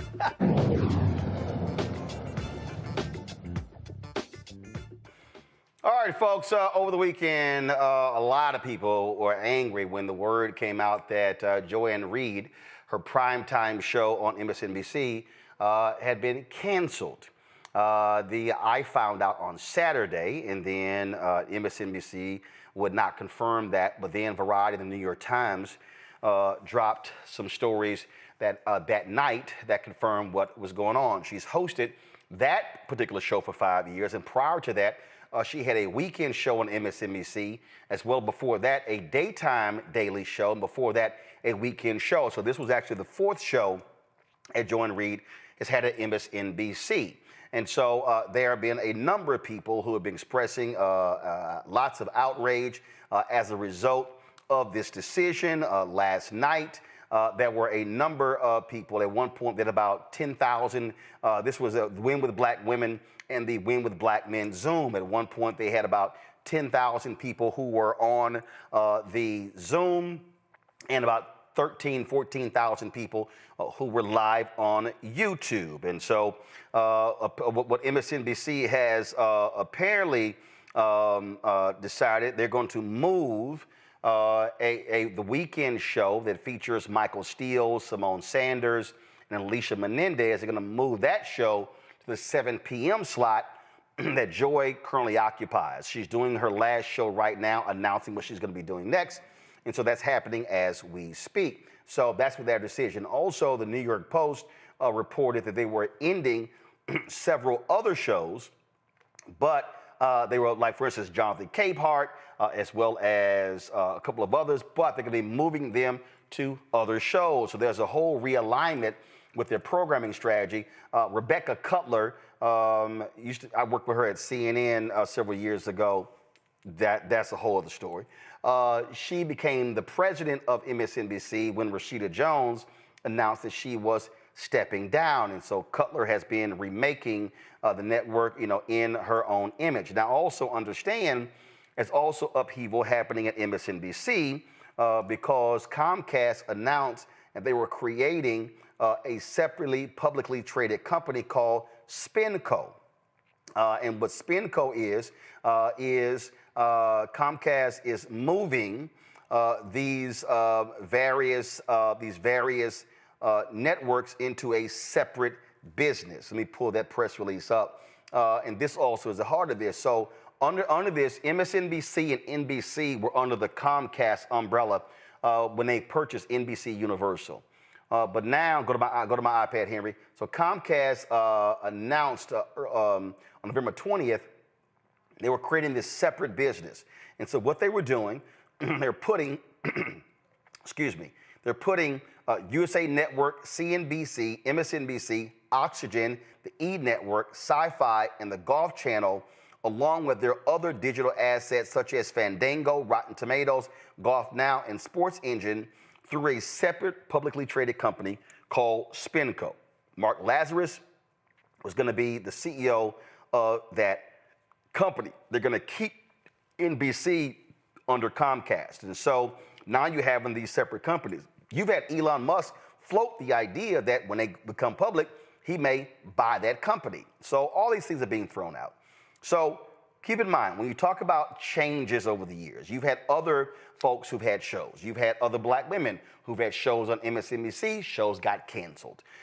Tiffany Cross had a weekend show that was canceled in December 2023. Karen Finney had a weekend show. Melissa Harris Perry had a falling out with the network where she did not want to cover Trump rallies. She said she wanted her show back. They said, no, you have to cover it. She ends up leaving the network. And then when that happened, Joy Reid, who had a weekday show, then took over her weekend slot before she took over, got the primetime show. And so all these things are going on. And you see the decisions of how these mainstream networks operate. Now, you also have these networks who are getting rid of folk because they've been highly critical of Donald Trump. You look at Jim Acosta over at CNN. They chose to replace him at 10 a.m. and offer him a midnight show, which he obviously declined. So he has since left the company, and he has his own show on Substack. Again, Joy is announcing right on her show what she's going to be doing next. And so I don't know if it's a podcast, if it's a daily show, if it's something on Patreon, Substack, no idea about that. But you have a lot of her supporters who are very upset with this decision because they say it is the silencing of strong black voices, the silencing of strong female voices. And so what is being happening is her supporters, give me 1 second, I'm going to show you this here. They actually were encouraging people. They were encouraging people to support her show tonight so it can end with very high numbers. Now, this here is a graphic that they've been distributing. It says, turn the TV off and turn on black media. We won't let media conglomerates determine who tells our stories. We need 15 million people tune in for Joy's final show, then turn the TV off. And then they had this other graphic. We need Joy. MSNBC is silencing black voices. We're not letting this go. Call MSNBC at 212-664-4444 and demand they stop erasing black voices from political media. So that is happening. And the thing that we have to understand is that the reality is when you talk about these shows, when you talk about on these networks. The African Americans who have these shows, they don't own the shows. The network does. And the reality is the network decides who they want on for a variety of reasons. And so it's understanding what is going on. It's understanding how the world is changing. It's understanding how these folks are making decisions. And the reality is this, and y'all have heard me say this for a very, very long time. If you do not own it, you only have what we could call leverage and influence. Owners have power. You heard me tell this story before. When Michael Jordan played in the NBA, Michael Jordan, folks talked about how he was the most powerful basketball player in the NBA. And they were actually wrong. Michael Jordan had the most leverage. Michael Jordan had the most influence because Michael Jordan could put butts in the seats. So Michael Jordan, when he decided to become president of basketball operations for the Washington Wizards, he was still flexing his power and influence. Then Michael decided to come back and play for 2 seasons. And here's what happened. After Michael played his second season, Michael then chose to retire. And when Michael retired, Michael went to meet with Abe Pollin, the owner, with Ted Leonis, one of the minority owners, to get his job back. And while sitting with Ted Leonis, Ted Leonis said, well, Michael, we're going to go in a different direction. And see, Ted Leonis, privately, secretly, silently, was bothered by some things that Michael Jordan had done, how he had treated some staff there, okay? So Pollin says, Michael, here's a $10 million check. Thank you for your services. Michael was stunned. Michael looked at Ted Leonis like, what the hell is going on? Ted Leonis had no idea either. Abe Pollin fired Michael Jordan. See, Michael Jordan didn't have power because he didn't own it. He had leverage and influence. And Michael stormed out of the meeting, $10 million check sitting on the table, got in his Jaguar and drove off. So when you see that photo of Michael Jordan behind the wheel of his Jaguar, top down, he was leaving the parking lot. Later, Michael Jordan tried to buy the Milwaukee Bucks. He was rebuffed. He later ended up buying the Charlotte Hornets from Bob Johnson. When Michael Jordan did that, he was the majority owner. Then Michael had power. What am I saying? What I'm saying is when we talk about these shows, whether they are on CNN or MSNBC, whether they are on any of these networks, in fact, whether somebody has a show on my network, the reality is they may have leverage, they may have influence, but they actually don't have power because they don't own it. When you own it, you decide who's on and who's not. You decide how much they get paid, you decide what they do.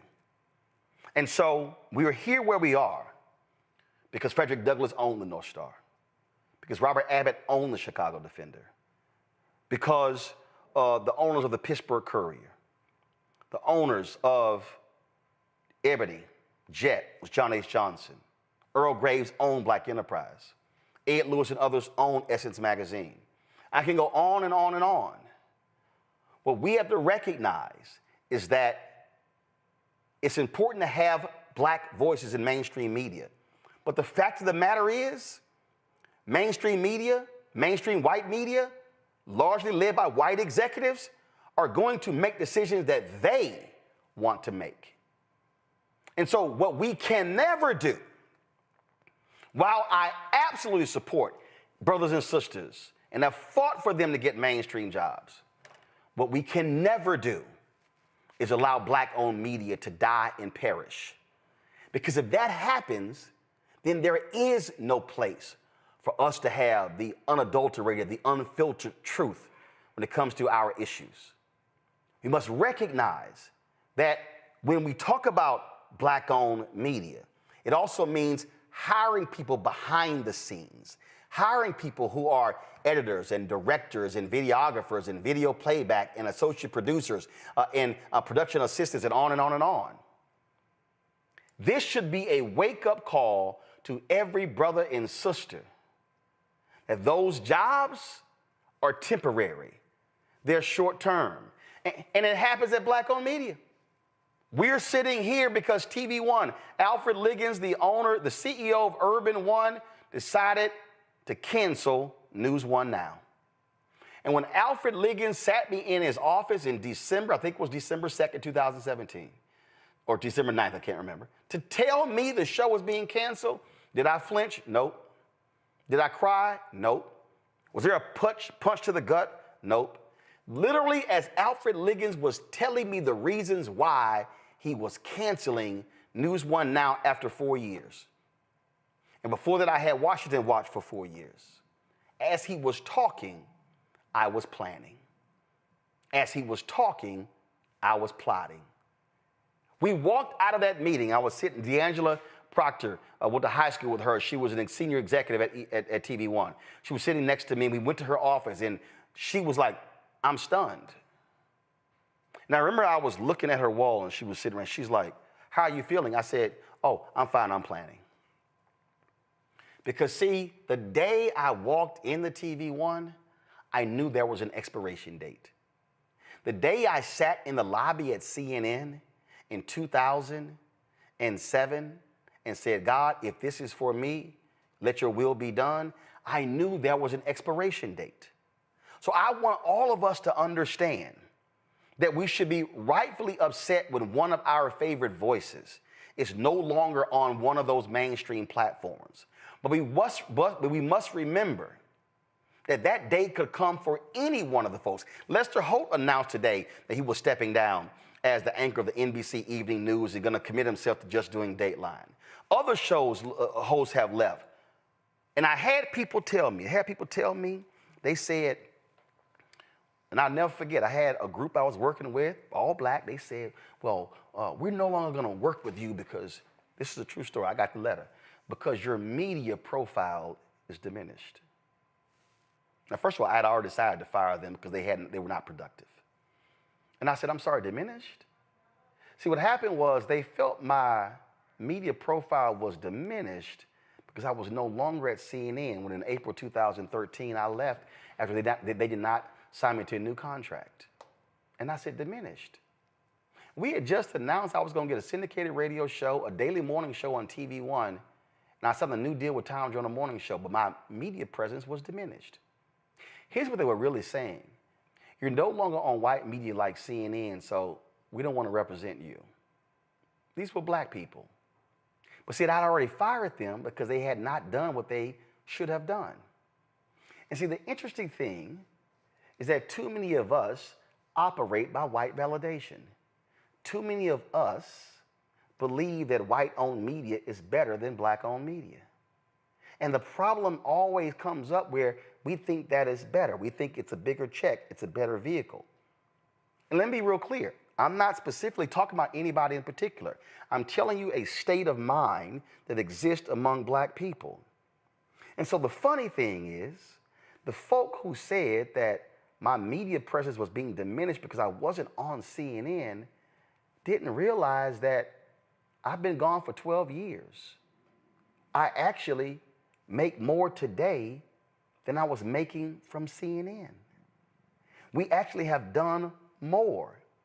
See, what we should never do is believe that their ice is colder. We should never believe that our being is tied up in having that company at the end of our name. 2013, when I accepted the NABJ Journalist of the Year Award in Orlando, this is exactly what I said to everybody in that ballroom. I said, too many of you are enamored with the largeness of the letters on your business card. I said, you work for big media companies, but you have small opportunities. I said, you see, when I sat at the table in front of the President of the United States, I was sitting there because I was an anchor at TV One. But there were black folks who were at NBC and CBS and ABC who had big jobs, but because they were not main anchors, they were not invited to the meeting at the White House. And I said to that audience, I would rather have a big opportunity at a smaller company than have a small opportunity at a big company. Do y'all realize that when we launched News One Now in November of 2013, I could not get an associate producer or a line producer at a major network to apply for my executive producer job at TV One because they said that was a lesser network. Here were folk who weren't even the executive producer, but they were so enamored with those call letters, NBC, CBS, ABC, Fox, MSNBC, CNN. They were enamored with those call letters. What I'm trying to get us to understand here is that folks should be upset that Joy Reid's voice will not be seen every night on MSNBC. They should be upset that they're not going to be able to see the different voices that she brought onto her show. They should be. But let me be perfectly clear. Joy Reid's name does not have to have MSNBC host at the end for her to be effective. Joy Reid does not have to have a primetime host on MSNBC to be relevant. What we have to understand is that we still can do amazing work away from those mainstream outlets. We can actually build up our own and create sustaining organizations and not bow down to corporate overlords. Because here's the reality, folks, and I get asked this all the time. I remember I was going after one particular company, and there was somebody with that particular company. They hit an agency that I work with, and they said, we think he is just going too hard against us. Who can we call? And the brother said, what are you talking about? There's nobody you can call because Roland doesn't have a boss. There's nobody over him who you can call. He owns his show and his company 100%. I had to explain to them that if you're upset with my commentary, that's your problem. Because on the corporate hierarchy here at the Black Star Network, the only person above me is God. And the only person who can cancel me is God. Not Rebecca Cutler, not Mark Lazarus, not MSNBC. And so that's what I would say to Joy Reid, to Tiffany Cross, to anybody else. When we become owners, when we control our voice and control our destiny, and we do what Freedom's Journal says, and we have it on our wall, what they wrote on March 16, 1827, the nation's first black newspaper. They wrote, we wish to plead our own cause. Too long have others spoken for us. That has been the mantra of the black press since March 16, 1827. And so the message to Joy Reid and to every black person who's been laid off and let go from a mainstream media organization, let me be abundantly clear. Your life is not over. Your voice is not silenced. You can have an impact and you can affect and effect this world, and you can infect folk with the truth, and you don't have to answer to a Rebecca or a Mark. All you have to do is have faith in yourself and rise above that moment and understand that that job is now in your rearview mirror, and there is an open road ahead, and you can choose to do whatever you want to do on that open road and truly say what you always wanted to say, because no longer do they get to tell you what you can and cannot discuss. I'm gonna go to my panel. Julianne, you first. Oh, Roland, Thank you for that encouragement for our people who are being laid off. Joy Reid, we miss her. We will miss her. But she, like you said, she has a voice. She has a brand, just like you did when you stepped out and did the Black Star Network. She has a voice. She has a brand, and she needs to leverage it. I was on the call last evening. There were tens of thousands of us on the call. Then what we're really talking about is taking stuff back. This 47 moment of this person who pretends to be the president of the United States, and because Democrats don't play as dirty as other people do, so we accept the results, even though we believe they're flawed. 4 million people basically voter suppressed. Had they been able to vote, what would have happened? But let's just say this is a moment for two things. One, for Black people to start working together. Too many of us have failed to. So now it's a coming together time. But the other thing, the other time it is a time for us to look at the strength of our organizations, the strength of what we have. I'm looking at Woodrow Wilson. I'm looking at Ronald Reagan. I'm looking at evil devils who have been presidents before, and I'm saying we survived it. We will survive. Derek? Yeah, I appreciate your words of encouragement as well, Roland. You're spot on. But I just want to be abundantly clear because all day today, a lot of us was on that same call that you referenced. We were one of the 10,000. And people were talking about, well, because her Nielsen ratings and she didn't get the awards. And I keep telling folks, no. You go to the Nielsen ratings and you see her brand alone. Every time she went from one day or time slot, Joy Reid delivered. Her Nielsen ratings speak for itself. She gets so many awards. She just got an award, Image Award. And so I tell folks, stop pushing somebody else's narrative. This was strictly about power and control. And Roland, you're spot on. We don't need somebody else to validate us. Absolutely. John Quill. And my soror, Joy Reid, this particular season in your life is meant for you to use your God-given gifts, which is to be a voice, right? A voice that speaks up for our communities, for our peoples, a voice that speaks up against injustices, that calls out people in many of the same ways as Roland Martin does. But the difference is that now you have the opportunity to use your platform and your ability to impact millions of people by the means of ownership and frankly, by any way that you want to. And so, I'll leave with this is that, when you're able to use your God-given gifts and you have the opportunity and the ability and the means to make a broader impact on your own terms, that is the way to go. And Roland Martin is 100% correct in ownership. That is the best thing that you can do with what you have and your gifts that you have. Whatever opportunities that you choose next, I know that they will be fantastic.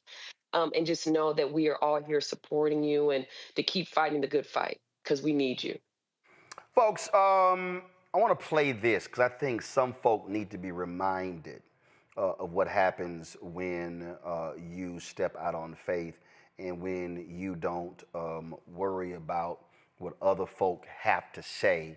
And this was 2019, Tyler Perry getting his BET award. Listen to this, please. Sit down. I couldn't help but think about my mother. I remember being a kid, I was about 5 years old. She would take me into the projects with her when she played cards on Friday nights with a bunch of women. Now, these women didn't have more than a 12th grade education, but they were smart black women. They were powerful black women. They had great stories to tell. And I was a 5-year-old kid sitting there on the floor playing with my Matchbox cards, listening to them talk about their men, their relationships, and their pains. And when one of them would get really sad, another woman would come in and make a joke, and they'd all start laughing. I didn't know I was in a master class for my life. I would get home and my father would be beating my mother and doing all kinds of things and saying all kinds of stuff to her, and he would leave the room and I'd walk in and I'd imitate one of those women and she would start laughing. There was a power in that I didn't really get until I got older. I remember being about 11, 12 years old on my way to my new school, and I got to this intersection. I had to walk past pimps, prostitutes, literally walk through a graveyard, get to this intersection, 6-lane intersection, and there was a man standing there saying, "Will someone help me cross? Will someone help me cross?" And there were all of these people that kept passing by him and passing by him. I said, "I'll help you cross." So he told me he was going to my school and he was going to sell candy there. That's how he made his living. So I helped him cross the street to get there. We became good friends. His name was Mr. Butler. That moment reminded me of my mother, bringing her out of pain into laughter to help her cross. My first 10 movies were all about her subconsciously, wanting her to know that she was worthy, wanting black women to know you're worthy, you're special, you're powerful, you're amazing. All of that was about helping her cross. When I started hiring people like Taraji and Viola Davis and Idris Elba, they couldn't get jobs in this town, but God blessed me to be in a position to be able to hire them. I was trying to help somebody cross. When I built my studio, I built it in a neighborhood that is one of the poorest black neighborhoods in Atlanta, so the young black kids can see that a black man did that and they can do it too. I was trying to help somebody cross. That studio was once a Confederate Army base, and I want you to hear this, which meant that there was Confederate soldiers on that base plotting and planning on how to keep 3.9 million Negroes enslaved. Now that land is owned by one Negro.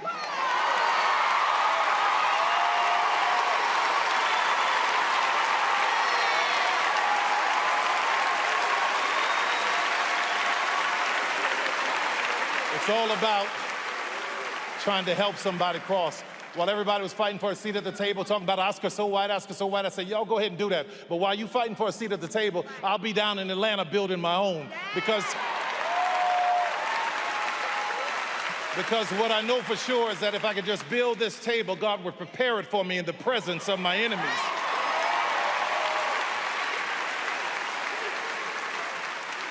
Rather than being an icon, I want to be an inspiration. So thank you, BET, my new family. Thank you, everybody. I want you to hear this. Every dreamer in this room, there are people whose lives are tied into your dream. Own your stuff. Own your business. Own your way. God bless you. Thank you, BET. Thank you, Scott. I love you guys.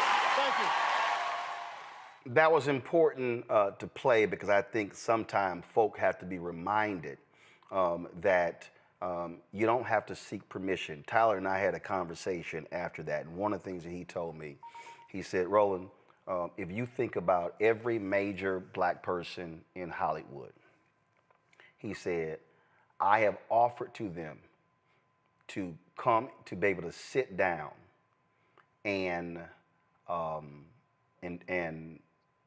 lay out what I've done, how I built this. He said the only person who took him up on his offer was Kevin Hart. Since the conversation, Nate Parker did, 50 Cent did. But the reality is they weren't interested. I need people to understand who's watching. This does not just apply to media. This applies to our earlier conversation. It applies to politics. It applies to economics. It applies to entrepreneurship. It applies to social justice. It applies to how do we transform our communities. There are a lot of people in our community who have conversations about what we need to do to change. There are a lot of people who are excellent at talking. They are excellent at identifying the problem. They are excellent at saying, man, we should be doing this. Man, we should be doing that. Man, we should be doing this. Man, we should be doing... They are excellent at all of that. Rarely do we ever ask, so why haven't you done it?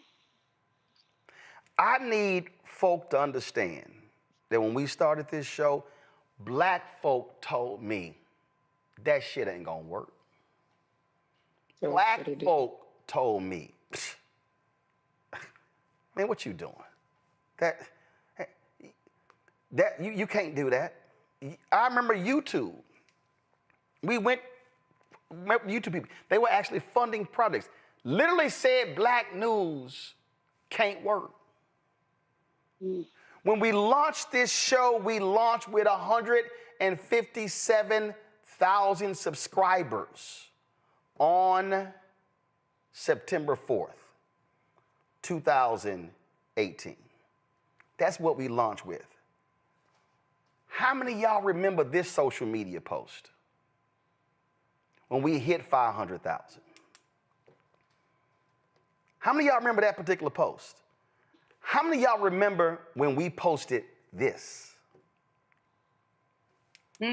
How many of y'all remembered when we posted this? How many of y'all remembered when we posted this? How many of y'all remembered when we posted the next number and we kept going and we kept climbing? When we posted this? How many of y'all remember that?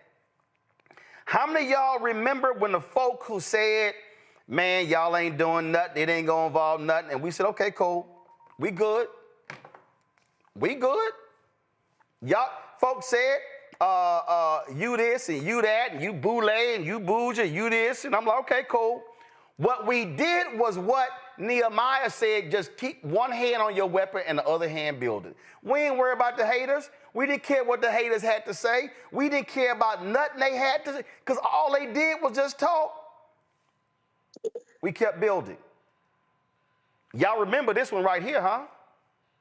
We hit that earlier this year. But just so you understand, right now, we've got 1,658,869 subscribers on our YouTube channel. In the last 28 days, we've had 32.5 million views. This is just on YouTube. In the last 28 days, 85,000 new subscribers. In the last 28 days, the watch time, 6.7 million hours of watch time. But 6 years and 4 months ago, folks said that ain't gonna work. Launched it with one advertiser, asked me, and $350,000 of my own money. I'm saying that because the message to anybody out there in media, Tom Joyner and I talked about this beforehand as well. If you take care of the community is going to take care of you. That's all right. 34,000 people have donated to this show. And I've had people come to me. I've had people, they ask me to stream stuff. They ask me to cover stuff. Hey, man, can you come out? And they talk about, brother, I'm praying for you. I mean, I'm praying for your health. I'm praying for you. I'm praying for that. And, man, we got to support black-owned media. Man, we really need that. We got to keep that thing going. So then I called my man Keenan, who handles our digital operations. I said, Keenan, can you check the roll to see if their name is mentioned? Keenan, can you check the roll to see if they donated? And 99.9% of the time, Keenan will hit me and be like, I don't see their name. Folk who will stand there and talk about, oh man, we gotta have this. It's amazing. We never see their name because they never gave. Now again, they want me to cover their stuff. They want me to show up. They want us to do this, but they ain't contributed nothing. They ain't done nothing. They ain't done any of that. And remember when I told y'all, remember when I told y'all why we need modern day Nehemiahs? And when I told y'all that history will always remember the folk who stood with you, not the folk like in Nehemiah, who was on the outside the gate saying, y'all can't do it.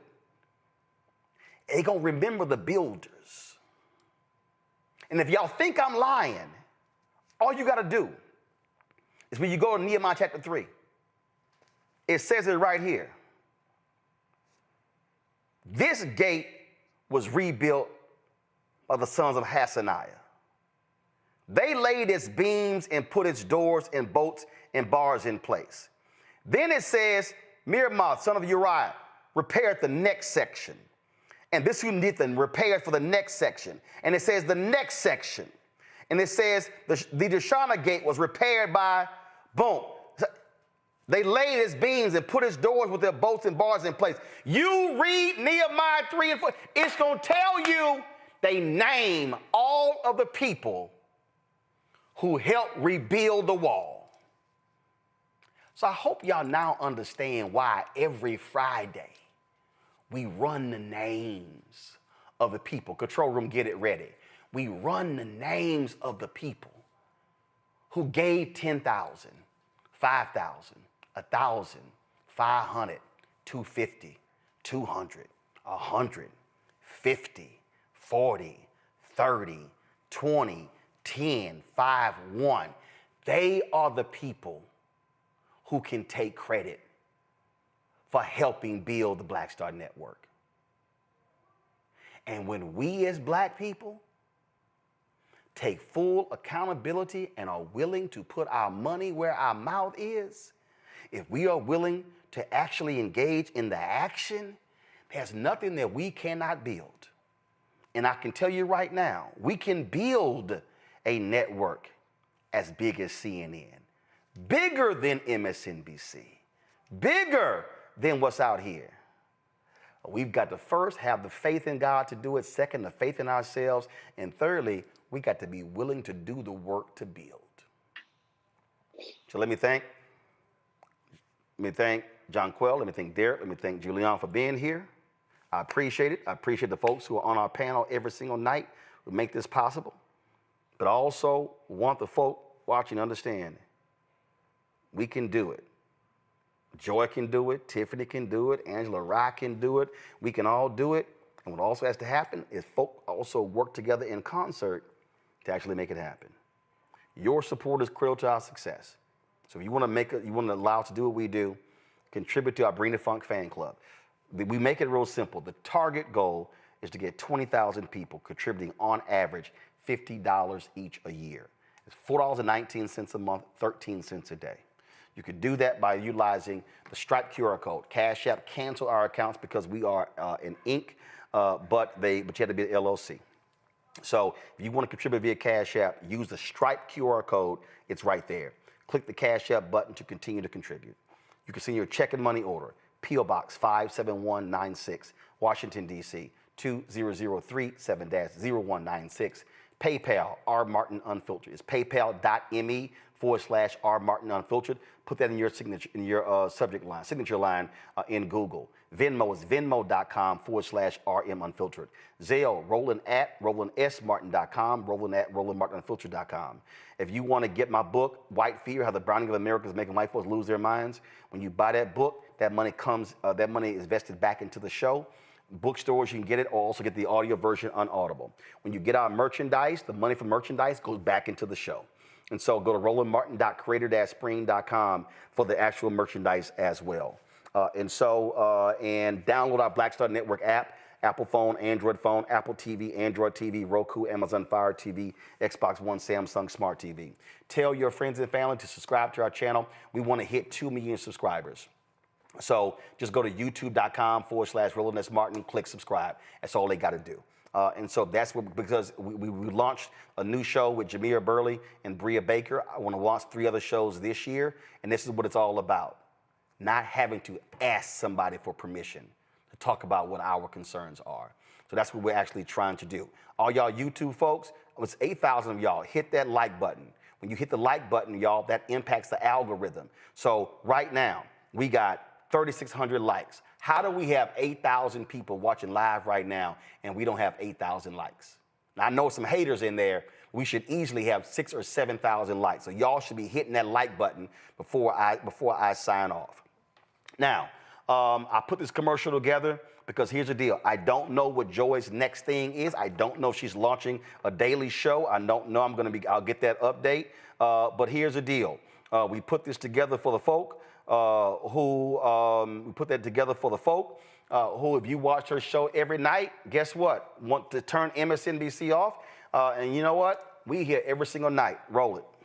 Well, we begin tonight with the people who are really running the country right now. Now, Trump is often wrong and misleading about a lot of things, but especially about history. Donald Trump falling in line with President Elon Musk. In the wake of the unsettling news that MSNBC has canceled Joy Reid's primetime show, The Readout, Roland Martin and the Black Star Network would like to extend an invitation to all of the fans of Joy Reid's MSNBC show to join us every night to watch Roland Martin Unfiltered, streaming on the Black Star Network for news, discussion of the issues that matter to you, and the latest updates on the twice impeached, criminally convicted felon-in-chief Donald Trump and his unprecedented assault on democracy, as well as co-president Elon Musk's takeover of the federal government. The Black Star Network stands with Joy Reid and all folks who understand the power of black voices in media. We must come together and never forget that information is power.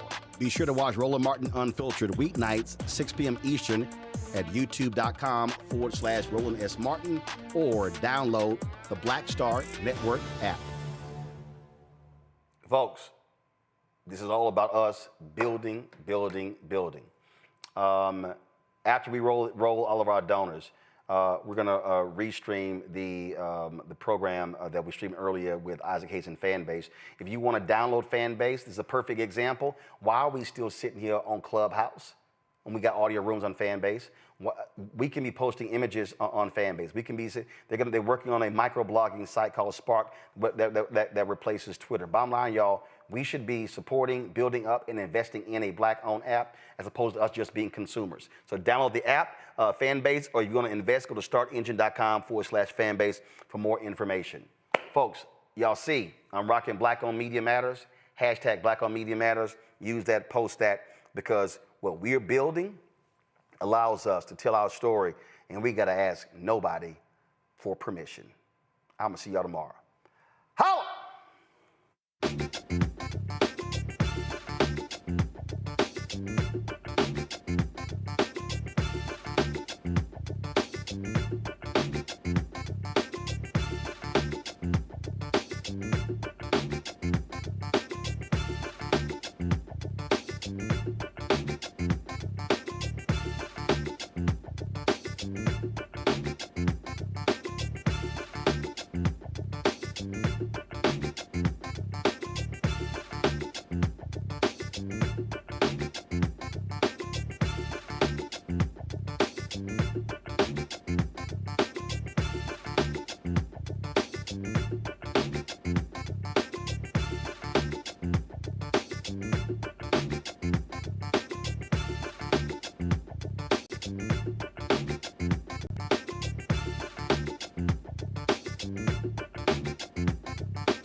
Okay, we are officially live, and we're going to give everybody just a second here to funnel into the room. And quickly, I'll just introduce myself. I'm Josh Amster. I'm the Senior Vice President of Fundraising here at Start Engine. And we've got two very special guests with us today. I'm sure many of you will recognize the famous Kevin O'Leary, Mr. Wonderful. Kevin, thanks for joining us this morning. Great to be here. Thank you. And then we have Isaac Hayes III. Isaac is the founder and CEO of Fanbase, who is the company that we are going to be focusing on for today's conversation. So, Isaac, thank you for joining us as well. Thank you for having me. Absolutely. So great. So today's conversation, we're going to go into a few different topics related to Fanbase and the social media industry as a whole. We are going to take some questions as well. So if you're in the audience, please feel free to submit questions to our team. We'll make sure to get to as many of those as we can during the course of our conversation. But I thought first, as just a starting point, Isaac, if you don't mind just talking to us about Fanbase and why you started Fanbase and what it does, and then we can go from there. Yeah, well, Fanbase is a next-gen social media platform that allows any person to monetize from day one. It has 6 content verticals, which are just posting stories live, long-form content, audio chat rooms, and short-form content like what you would think Reels and TikTok videos are. And it's monetized for every single person on the planet. I wanted to remove the barriers that creators have to monetize content, and I wanted to create something that did not suppress the visibility and reach of people that use social media just based on the fact that sometimes advertising gets in the way and limits the reach of creators online. I saw a creator go viral. I felt like we needed something that allowed any person on the planet to become a content creator, either by intention or by just using the platform and discovering that ability. So we started with in-app purchase peer-to-peer subscription. So Fanbase was the first app that actually allowed another human being to subscribe to another human being using in-app purchase capability, not a credit card, but in-app purchase. So before then, you would have to use a credit card, or you could only subscribe to platforms like Spotify, Netflix. But I wanted that the ability to turn everybody basically into their own on-demand stream services. So that's what Fanbase is about.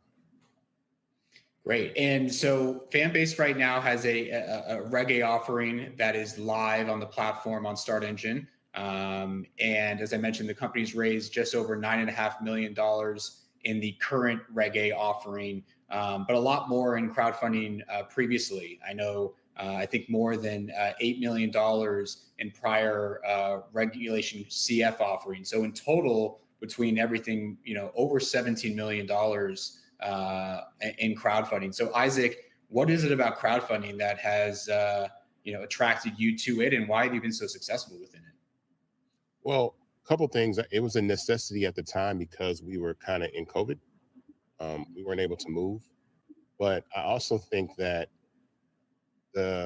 having a product already built, like we already had an MVP, I'd already paid for the platform to exist and spent money building an MVP. And so I feel like when you're raising capital, and people have something that's tangible and they can use and assess for themselves to decide if they want to invest their money in it, it's good. And I always say nothing speaks better for Fanbase than the product itself. It's not me, it's the amazing people that built the platform that continue to do that. And I know people invest in founders, but I also think that Fanbase speaks for itself when you actually use the platform. And it also builds in a community of people that want to help support and build something. Typically, offerings like this in early stage tech companies are available to accredited investors, angels, high net worth individuals. And so allowing people to have a shot to invest in a tech startup, which can scale, pretty large, I think is enticing for people because a lot of people never get a shot at this type of situation. And so I think it's extremely advantageous that people really take a look at Fanbase and understand the opportunity that's in front of them. Because then you have advocates, you have people that actually support content creators that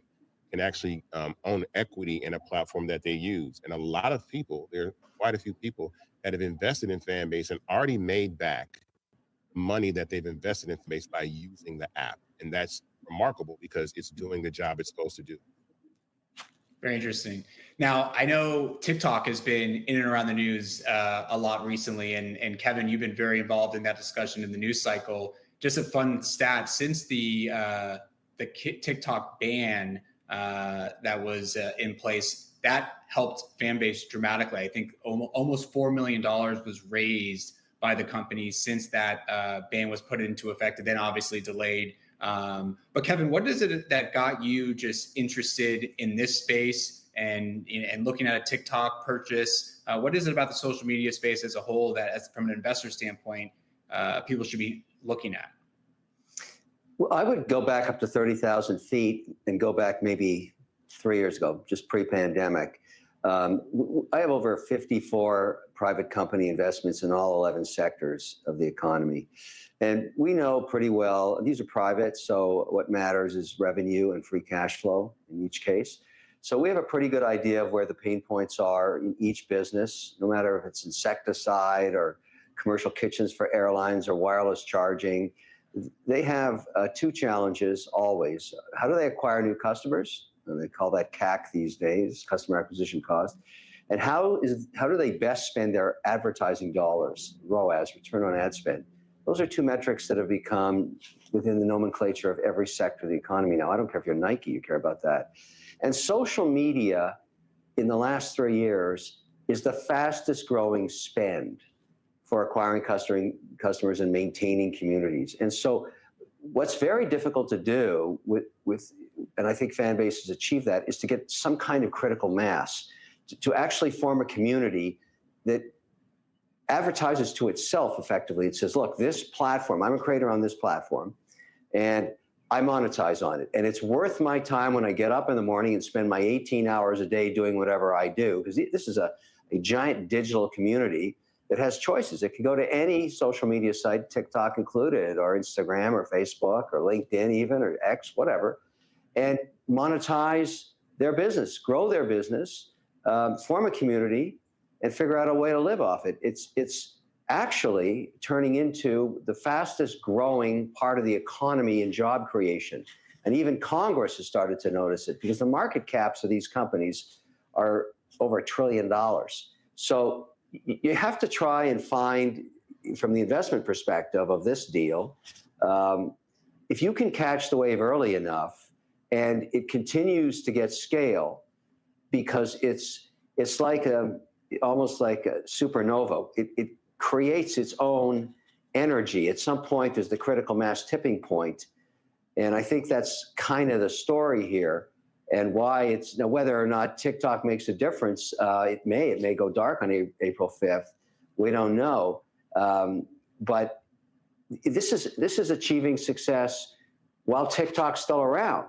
So every social media platform, if TikTok gets shut down, it'll be jump ball for users. So you want to have some level of critical mass the day that occurs, if it occurs, and nobody knows for sure what's going to happen here.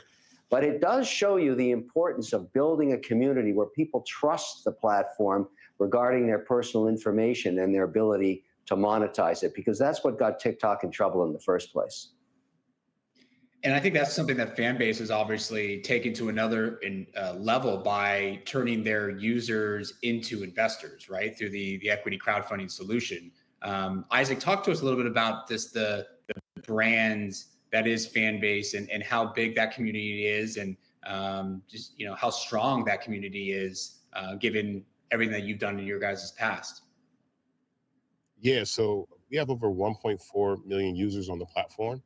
A lot of those came in January just because of that brief ban, and it's brought our MAU up to over 600,000 in January. And so it's really brought a lot of attention to the platform and introduced people to options. I think another thing that really is attractive for Fanbase is the ability to migrate your content. We built something called a content migrator. So that's the ability to take all of your content, up to 1,000 posts from either Instagram or TikTok, and import them over to Fanbase. So it takes your profile picture, your information, your links, everything, and up to 1,000 posts, and brings them into Fanbase. So you're not starting from scratch. And another thing that's really attractive about that is Fanbase has a functionality we call tipping, which is giving love, right? And so you can like something on Fanbase, which is absolutely free. But if you want, you can purchase this digital currency called love and tip people. And so from that perspective, you've instantly put all of your content in a position for it to be monetized, and people can do that. And I think what people will realize is that humans are transactional. We're generous. We will show support and we will spend money on content that we do appreciate. And I think even a penny at a time, which a Fanbase user receives 50% of that revenue, can add up, because again, a penny doesn't seem like much until 1 million people give you one, right? And then it adds up. And that's just even where we are right now on the platform as we continue to scale. Just posting content, just regular posts, allow people to tip you, allow people to support you. And support is an important part of becoming a content creator. And so the brand of Fanbase is super inclusive. I built this platform to actually be a successor to the legacy platforms that exist, because I feel that I feel like no social media platform is immortal in the sense of relevance, because kids are always going to be on platforms that their parents are not on. And so as soon as my mom got on Facebook, I left Facebook and went to Instagram. And I have a 19-year-old brother who is nowhere on Instagram, because younger people are going to migrate away from, older audiences. And so what happens is platforms capture that audience, like TikTok, young kids, and then it starts to trickle up into the older generations. And then that becomes too saturated. And then the audiences start to look for somewhere else to go. So Fanbase is a great alternative in a way that I think I see the vision of what social media is going to be, especially with content. This is something that I said even the last couple of days. I feel like that people are consuming content through large social networks rather than traditional television, right? And I feel like in the future, the way that people consume content is going to be through platforms like YouTube, like Instagram, like TikTok, and whoever owns the infrastructure of those platforms that distribute that content have the ability to be trillion-dollar companies. Now that remains to be seen whether or not that is for Fanbase, but as Kevin mentioned, you have platforms like Meta, which are like, $1.7 trillion, right? And so it's really a great opportunity to try to build something disruptive, inclusive, and for every single person. We have questions from the crowd already rolling in here. And Kevin, there's one specific for you here that I think is somewhat relevant to what we were just talking about. And you talked about some of these key terms previously when you were speaking, but what are 3 things that you look for when you're investing in social media companies? I'm looking, number one, for scale. I mean, have they proven their reason to exist? Have they found their niche and they're growing it? So, there's a lot of social media startup ideas out there. There's probably 30, 40 decks floating around. 99% are going to fail. And sometimes it's just serendipitous luck that gets one off the ground. But I don't want to invest in an idea for social media because the probability of success is too low. I'd rather catch the wave after the platform has established its community and it's proven that it has a right to exist, so to speak. Because then the only challenge is, does the CEO have the executional skills along with their team to pour gasoline on the fire? Because once you understand why people come to you, your job is to get more of them. That's it. So you don't have to worry about, do I have to prove this idea out, as has been tried so many times. This idea works, and we have over 1 million followers using the platform. Now we want to get to 100 million. How do we do that? And if you believe that the executional skills exist, then as an investor, all you're doing is saying, go execute. Doesn't mean they'll do it properly or they won't have to pivot, but it's a whole lot more attractive than rolling the dice saying, does this idea even have a chance of existing? And that's why it's way better to pour gas on the fire in social media than it is to try and start from scratch. And Isaac, it sounds obviously, based on what Kevin just said, and the community that you've already built up, that you've conquered that initial challenge. Yeah. I bootstrapped the original MVP of Fanbase with my own money. I spent about $200,000 to build the original MVP. And I felt that alone would leave, some questions, actually give some people an opportunity not to say no, because it's a lot harder to prove a concept on a bunch of PDFs or a deck rather than something that you can download, use, see the functionality, see that it actually works, and prove the model. And we actually spent a good amount of time making sure that will people pay for content using in-app purchase capability? And we did that. And once we knew that people would, and we started seeing that younger people absolutely do, then that got me excited, because now I have a community of people that can join Fanbase like I might have been on MySpace 25 years ago or 20 years ago, and have those users for 20 years until we become the old guy at the social media club, and then some other platform comes along, and it will evolve as a company. But I think it's absolutely advantageous for us to be able to scale, as we have a proven model, we have a community, and we have the opportunity for longevity in social media, because young people and especially Black culture absolutely drive the narrative and the conversation of social media. So now you have a really long lifespan, a long runway to execute. Isaac, what kind of partnerships is Fanbase leveraging right now? Oh, well, one of the things that we're really looking into is creative ways to actually do advertising. Advertising is a huge part of social media. And one of the things that I talk about not actually interfering with the user experience is partnering with brands. So brands are able to create partnerships with Fanbase to market and promote their concepts, even through audio, with something we call brand audio on the web. And so we took our audio rooms, right, and we put them on the web, and that accomplishes a really good task. Number one, it allows a lot more people to listen to the conversation online, because it's available on your laptop, it's available on your phone without even having to download Fanbase.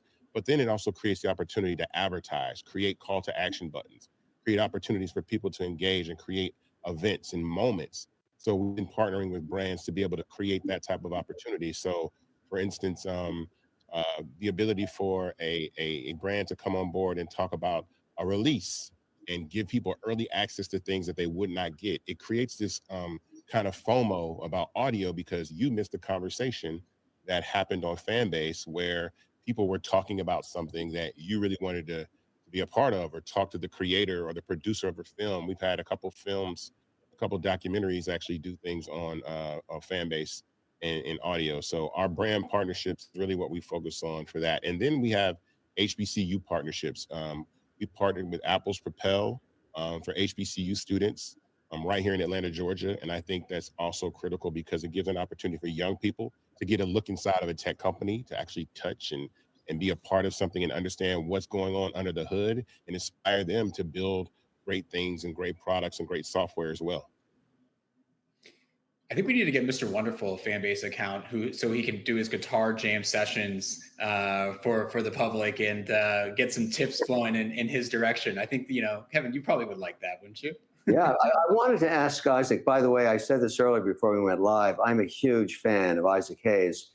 The album from way back, I think it was in the late 60s. What you're talking about.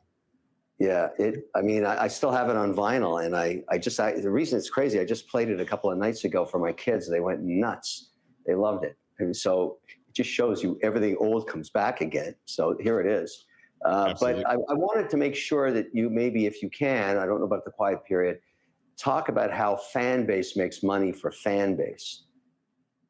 Yeah, so how Fanbase makes money is we receive 20% of all revenue of in-app purchases, right, that come through. So every person, and that adds up, per user, that gives us an opportunity. Users receive 50% of the revenue, Fanbase gets 20%, but also there's the ability to also do these transactions online on the web, right? And when you're on the web, that increases our rev share to 50% of what comes through the door of any creator. So we have this online ability for creators to monetize that way, and Fanbase receives 50% of the revenue. And then on platforms like Google Play and the App Store, we receive 20% of that revenue. But again, when you're thinking of scaling this to tens of millions to hundreds of millions of users, that's a lot of opportunity for revenue as well. And then the in-app purchase part of even purchasing those loves, that digital currency, that way, the way to tip, that's also. And then again, once we find and really build creative ways to make advertising possible without interrupting the user experience, that adds another layer of monetization. And then there's some other things that are built underneath that we haven't talked about in the future for other ways for the company to really make a large amount of money, revenue, just based on the way that we pay creators and how creators get paid, creative ways to do that as well. Kevin, as an investor, what excites you about the expanding social economy, and what kind of opportunities do you see within this space right now? It's growing faster than traditional media. In some cases, significantly faster. You always want to go as an investor to where the advertising dollars go. I mean, you got to look at it this way. You got over 300 million consumers domestically. They're awake maybe 14 hours a day. How many minutes of their eyeball time do you get, and where do they go? Because that's where the advertising dollars go to acquire them as customers. And we look at this data every Tuesday.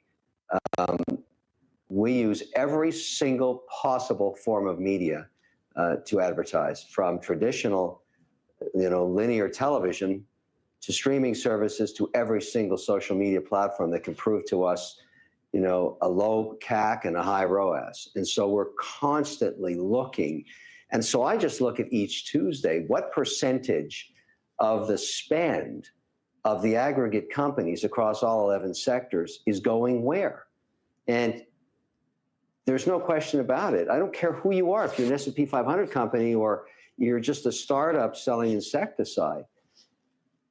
Digital spend, which used to be maybe 20% 7 years ago, is 50% now, and maybe going higher. When companies spend more than $50,000 a month, they tend to use remnant streaming and television for a portion of it. If they're under $50,000 a month, it's practically all digital. So Facebook, Google, Fanbase, TikTok, and whatever is working for them, whichever has the lowest CAC. You can watch this like an ocean of capital moving around, and it's huge dollars. It's huge dollars. And so, if you're just a traditional investor and you want exposure to this portion of the economy, you have to find companies like Fanbase and put them in your portfolio, along with other ideas too. But as I said earlier, you want it slightly de-risked.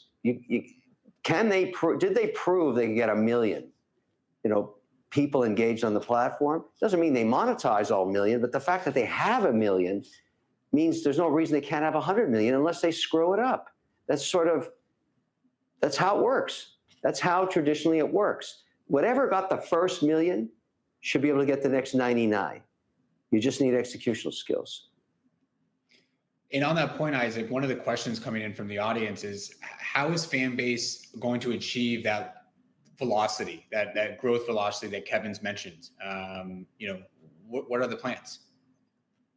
Well, one of the things that we're focusing enormously on is retention.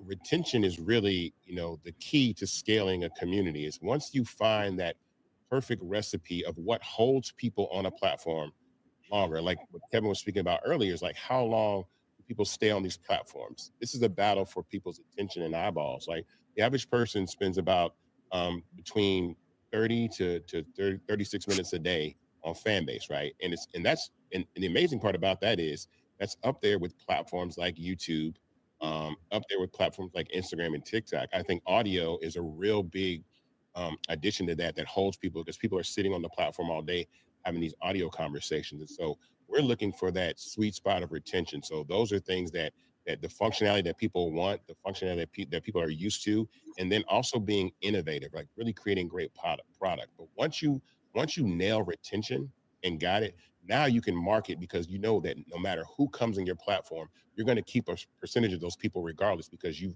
got that retention recipe that just you rinse and repeat. You keep doing over and over and over again, and that allows you to scale. So right now, especially these next 2 quarters, as we close this raise, we're going to continue to focus so much and just really making retention super, super hot. Amazing. And I guess, Kevin, Isaac, first with you, where do you see your industry going in the next couple of years? I know there's a lot that's going to be going on in the next couple of months, but just in the next 2-3 years, where do you see your industry developing? I think that people are wanting to consume content in a non-traditional manner, right? I think people just sitting in front of a screen and watching content is not how we consume content now. Now we want to have a little bit more immersive experiences. We want to be able to chat while we're watching the program. We want to be able to send this with our friends. We want to be able to take it with us where we go. And so I think that a lot of media companies are really going to focus their attention on social media platforms to distribute their content, because a lot of these platforms, legacy platforms, are struggling to retain the attention of people. Like when you get to younger users, right, between the ages of, like, let's say 13 to 24 years old, right, the younger generation, they're spending about 7% of their time watching traditional television. When you get up to like 35 and up, it's like 45%. So younger people are moving away from traditional television, and they're spending their time watching content, shorter versions of content. I always say that, like, the TV guide of today is your DMs, right? You no longer have to surf the internet anymore or surf online with what you want to watch. Your friends send you the things that you like. And so I think this community-based sharing of content and consuming content is how we're going to, watch and use content in the future. And so that's what I love about Fanbase, because once you build the community, the functionality, depending on whatever media is there, and there's other media out there to get, there's podcasting, there's other things that can be incorporated into a community. And once we have that, again, the sky's the limit on what we can pull in and actually build the way that we distribute content. Again, whoever owns the platforms that distribute the content, right? So whoever owns a piece of the YouTube, a piece of the Instagrams, a piece of the TikToks, right? You're putting yourself in a position to have an opportunity to own part of a platform that can scale, because I don't see any other way that people are going to consume content other than through large social networks with their friends. Kevin, how about you? Anything that maybe Isaac didn't mention there that you also see on the horizon over the next couple of years within this space? I see a continuation of ad dollars going to social platforms. I don't see that trend stopping. It's one of the greatest challenges for linear television right now. I mean, everything's driven by ad dollars. Everything's driven by can you attract capital that people want to invest in your platform to sell their product or service? And that's the whole deal. That's what made television what it was for over 100 years. And the fact that those ad dollars are pursuing other platforms at an ever-increasing rate, not because they're experimenting, they're looking at it from the perspective of returns. So when you invest the $50,000 a week or whatever it is you're doing, and you're getting a 3.5 ROAS, that's pretty hard to get on television. So you continue to do it until you burn it out. And there's a lot of movement and flushing around, and people try to change their messages. And, I think Isaac mentioned this earlier, you don't know what goes viral. It's impossible to do that. But there's so much technology now, we haven't even touched on AI, that is now being applied to creating content that may be more viral as a result of just being more interesting to watch. And certainly our companies are doing that. They're all investing in that. Matter of fact, this tomorrow night I fly down to Miami just to deal on this topic, to try and forecast ad spend by platform for the rest of this calendar year. And it's a lot of money. And we're just looking, we're kind of, we're not emotional about it. We're just using analytical tools that we pay for, dashboards that we pay for, that scan for results. We were watching this during the election. What platforms were working, and kind of tagging along with those digital spends. So this is a really, really big space, and it's not a small, idea anymore. It's a huge idea, and I kind of agree with Isaac that my kids don't watch TV, period. Like zero. So they get their content many different ways, and move around until they find a community that they want to be part of. And they're fickle. And so you have to keep your chops up. You got to keep serving up what works. And there's lots of competition, but getting the first million, that's impossible. Once you have that, the rest is execution. I've said it 3 times. Yeah. And Fanbase has it. They already have the first million. So that's a major milestone to clear. Well, guys, I just want to thank both of you for your time and thoughts today. I think it's been a really interesting discussion. It took us 29 minutes to mention AI, by the way. That was probably the first. I'm glad somebody did it, but I'm sure, Isaac, you have a whole story on that if we had to get into it.